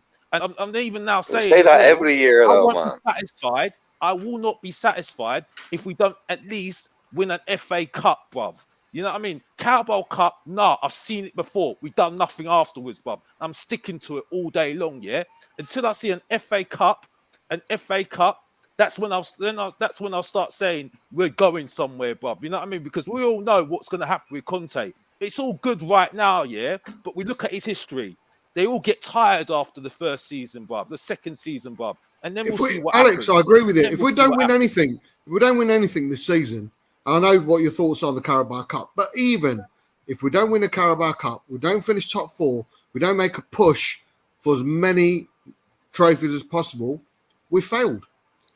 Conte would have failed this season. And there's nothing wrong to accept that, want it, and believe it. You can come into the reality, of course you can. But as a Spurs fan base, I'll tell you what, Conte's not sitting at home thinking, you know what, if we do all right in a cup and we challenge for top 4, we'll be all right. He's a fucking winner. And as soon as we start mirroring that mentality that guys bringing to the club, then the better. Now, these players coming in, you're right, you're spot on. We won't know how good or bad they are. But if mentality's got anything to go by, and if the players reflect the Conte's mentality, anything's possible, man. And we as a fan base need to think the same. It's either we win something or we fail. And that's how it should be. That's how it should be. Yeah. We should be no, but the point I'm making is because we were saying, the Champions League's going to bring us some glory to everything, bruv.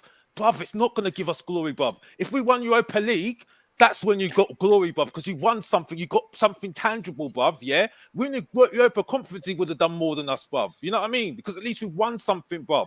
You know what I mean? Simple as that. Can I just point out, Wigan won the FA Cup not so long back and played in the Championship the year after.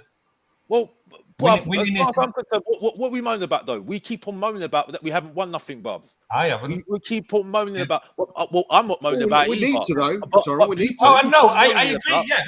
I agree. We do need to win something.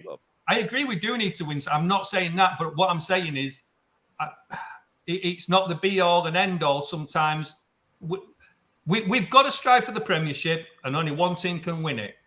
But anyway, that's jumping off. Is it my turn for the... It's your turn. Sorry, your turn, man. I wanted to finish something. If you've got Harry Kane, Heung-min Son in your team, and you're not winning championships, bruv, you are failing, bruv.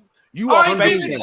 And as far as I'm concerned, if you're going to tell me that they're the best 2 strikers in the Premier League, bruv, Act like your buddy best team in the Premier League, bruv. Win the Premiership, bruv. You know what I mean? Because that's when you're going to be the best players in the Premier League, bruv, and get your awards, bruv. You know what I mean? Not crying your eyes out saying, I haven't got my award. You haven't got my award. I've got all the goals in the world. I've got the records in the world. What have you won, bruv? Foden's got more trophies than you, bruv. But Alex, you know it's harder than Show me ever to more. win a Show trophy, me mate. more. It's That's harder all I than need to ever say. to win a That's trophy. it. There's never been a bigger gap from the Bruv, haves and the Sava, have-nots. by the way, bruv, Sava, I do show ambition, bruv, because I've just told you some ambition, bruv. So don't come for me, bruv. Let's go them all day long, bruv. You know what I mean? Let's move on.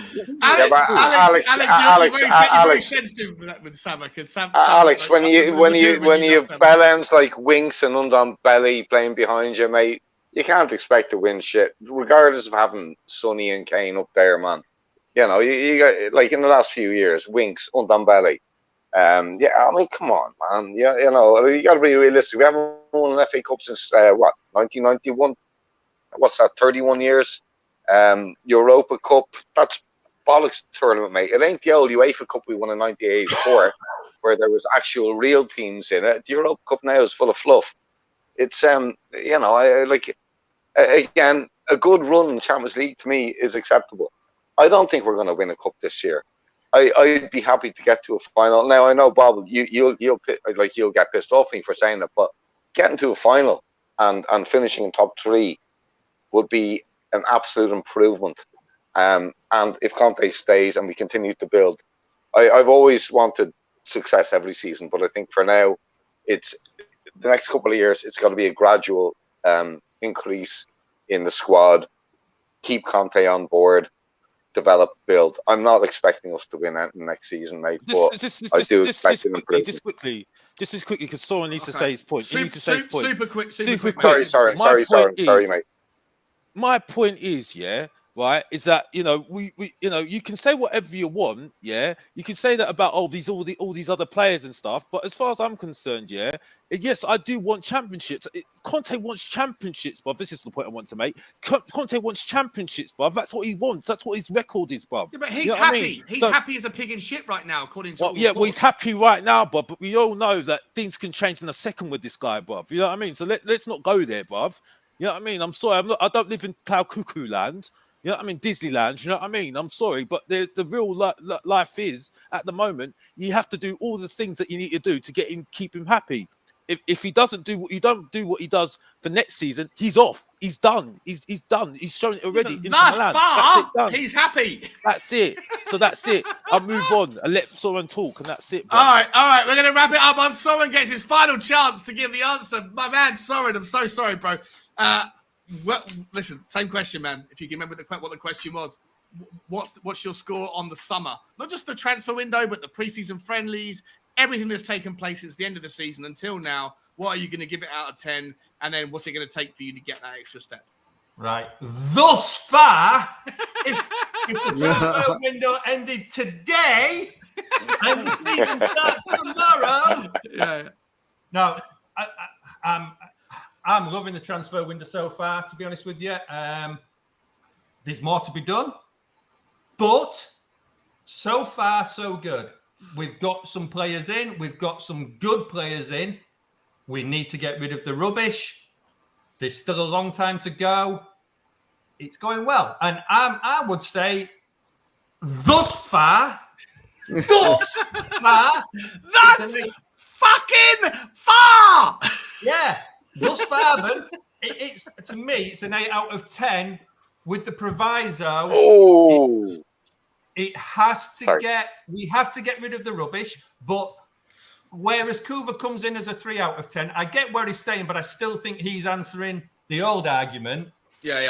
Rather than thus far. I think the name sums it up with him tonight. He's been a bit flaky. But look, we've done something we've never done before. We've got the majority of our players in. We know there's more to come. We know there's more dealings in and out to come. So thus far, it is an 8 out of 10 for me. An 8 out of 10. Wow. An 8 out of 10. Because we've done something we've not done for a long, long time. We've got players in. We've answered some of the questions we've got to do. We've still got more to do. If the transfer window ended today, then I would agree with Coover. It's a 3 out of 10 because we haven't got the players out that we should have done. We haven't answered all the questions, but thus fucking far.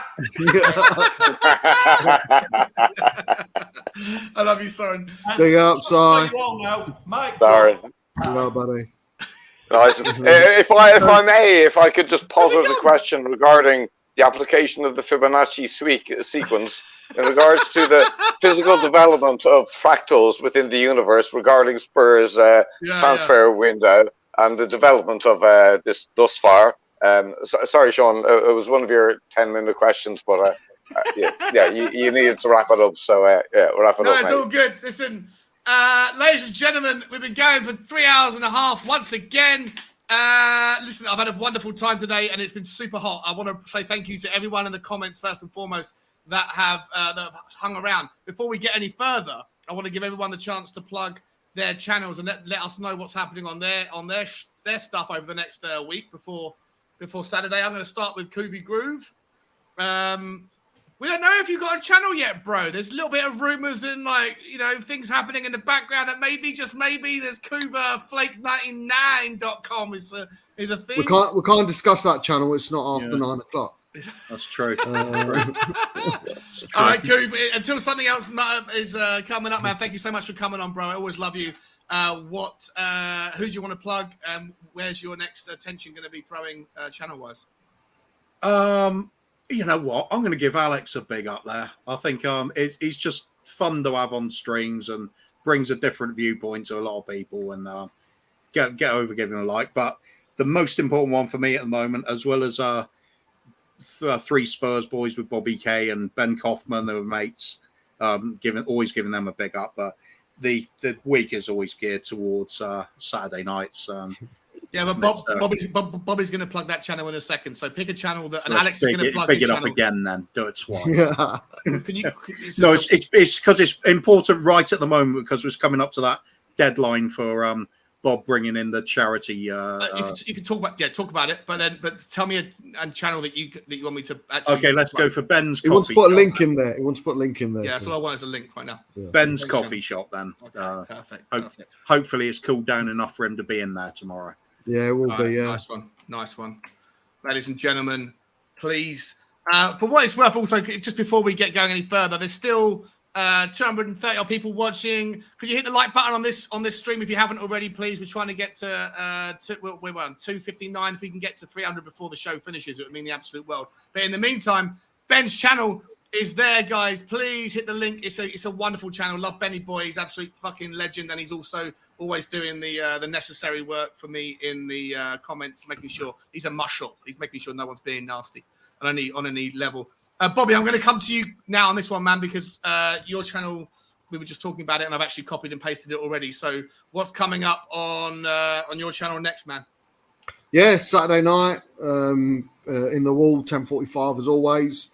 Quizzes, games, thumbs up, thumbs down. Well, we're doing a squad review thus far this Saturday, and and I'm just talking about some of the players who are coming, but more importantly, some who might be surplus to requirements. And obviously, we've got the quiz game, Wankety Wank, that we normally play from. Oh, and the worst ever guess the footballer.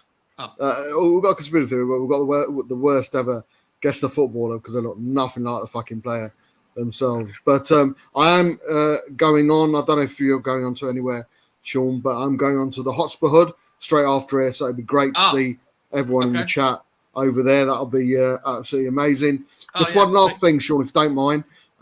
We are coming up to the deadline for the NHS charity. We're going till the 15th of August. We've raised £2,725. Not bad considering £500 was the original target, and whatever we raise will be doubled by a bunch of a group. Basically, there's only so much I can say right now. And also going alongside that, we've spoken about it, Sean, as well. People who suffer from induced comas, there's not that supportive network available within the UK. Plenty of support for people who suffer brain damage after a coma, but having been a sufferer and still suffering the mental aspects of how it affects you on a daily basis. There's no one out there, man, who's a supportive network. This for me has been the best supportive Therapy. network. Yeah. Everyone within the YouTube family, but we need some more. And saw my show last week, had a couple of people on, and they were from the same belief. So, induced coma sufferers who suffer from not only physical but the mental side, the continuous nightmares, the fact how you can't sleep, you can't live your life as a normal person, and the burden and inconvenience you feel upon others. There's not a supportive network out there. So as much as I want to big up the NHS and big up the NHS, I think there's an aspect, There's a gap, an area Yeah, they could improve on. So that will be alongside Kuva, who's always by my side with regards to this kind of stuff. I will be raising awareness with that, and if I can go in hand with the charity raise we're doing, and even better. But big up, guys. Yeah, no, 100%, Bobby. Well spoken, my man. Like I say, I spoke to you after that show. I was fascinated by everything that you and 164 Spur Luke was saying, and I was like, wow, it's insane that you guys still the struggles continue. And I, because I'm a marketing agent. I run my own agency, and I work with half a dozen of the biggest hospitals in America, in New York, helping their marketing. And I was doing some research, and I spoke to Bobby, and I was like, "There's sweet FA in the. There's a lot of like content out there for people that have had like head injuries, like you say, but there's nothing for induced comas. So it's something that's really piqued my interest, and I'm fully behind your mission. Brilliant. To bring awareness to it. Thanks very much. Absolutely awesome. And Hotspur Hood is also in the link, guys. If you do want to jump off and move on to the next piece of content, then go over to Hotspur Hood. The link is there. I don't know I haven't got the link for their actual show, but you can find it in their channel. And yeah, why don't you just go and say Spurs Talk Show Raid or something? Time to piss off.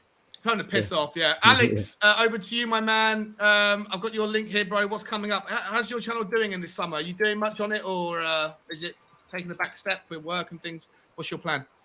I'll hopefully get some content out the next couple of days or couple of weeks. So so hopefully I can do some stuff. I was meaning to do something on Tanganga and some of my thoughts on some things, but I'm not really. Hopefully next couple of weeks, within a couple of weeks, when the season starts, I'll have some things going on and stuff, and that's it. So that's it. Alex THFC, and that's it. Yeah. One of the most underrated shows out there, Alex. Big up, man. It's hard to sit there and. I need to say this. I need to say this as well. Like I don't need everybody to back me. I'm fine, absolutely fine. Like I said, like at the beginning. Like I say, everybody knows exactly the way I'm going to go, and as far as I'm concerned, I don't care, to be honest with you, because at the end of the day, this is my thoughts and that's it. So I don't really care, and that's the way it's going to be for quite a while. Like I said, because I need to still convince it. Everybody knows why I'm objective about Tottenham, and until things change in terms of winning something major, I won't change, and that's it. So. That's it, really, and that's what you're going to get from my channel: honesty from what I feel, and that's it, really. So that's it. Well, thank you, Alex. I think Alex, I think you find that 80% of what you say, like what all of us say, people agree with you. So it's. I know you get. Aaron, it's fine, man. He's okay with it. I think Alex secretly enjoys it a little bit. I think he likes the attention. I wish that there was more, because I watch Chelsea streams and you see some of the Chelsea streams and you think this is hard. You watch some of the Chelsea streams and you'll be pleasantly surprised. You know what I mean? So, like I said before. The comments just need to behave like, you can have your debates and everything else. As long as you don't be racist and discriminative, you're out of it. That's it, you're done.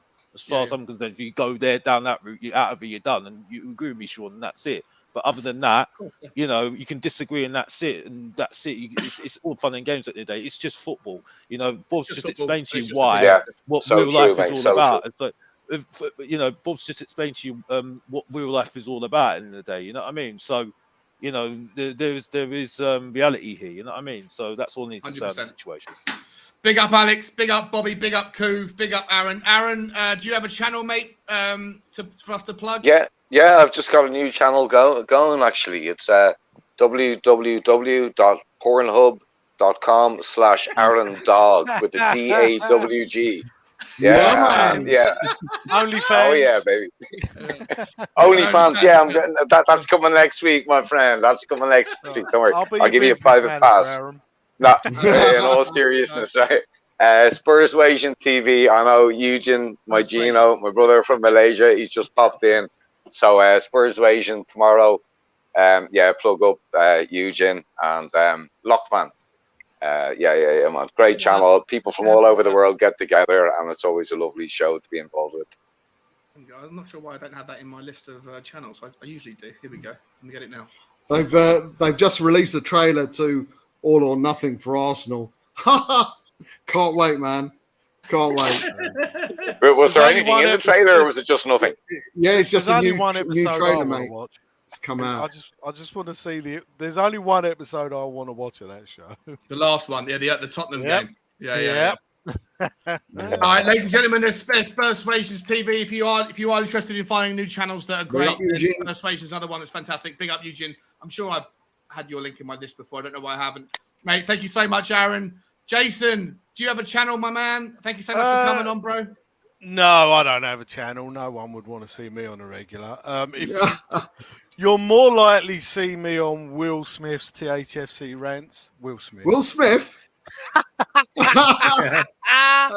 On Will's THFC rants. And a channel I do like to watch on the regular as well is SpursTalkShow. Yeah, I'll get Savas up as well. Yeah, big up, Sav. Let me get Savas. And that's me. I have no socials and I'm not present anywhere.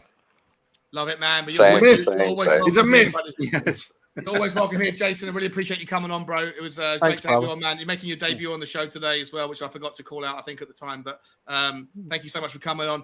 And by no means least, the newest member of the funny men of the community, Cooper's got himself a little bit of a competition to be the funniest man in the comments.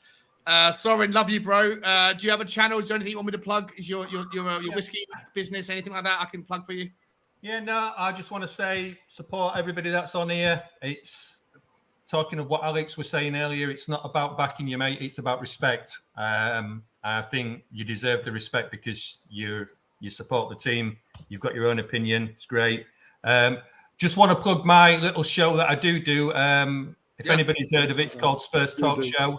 Something that I like to do regular. It's twice a week. We have some pretty flaky hosting skills guests on. Yeah, the host is pretty shit. If you want for the guests, then it'd probably drop down the rankings. But what more can we say?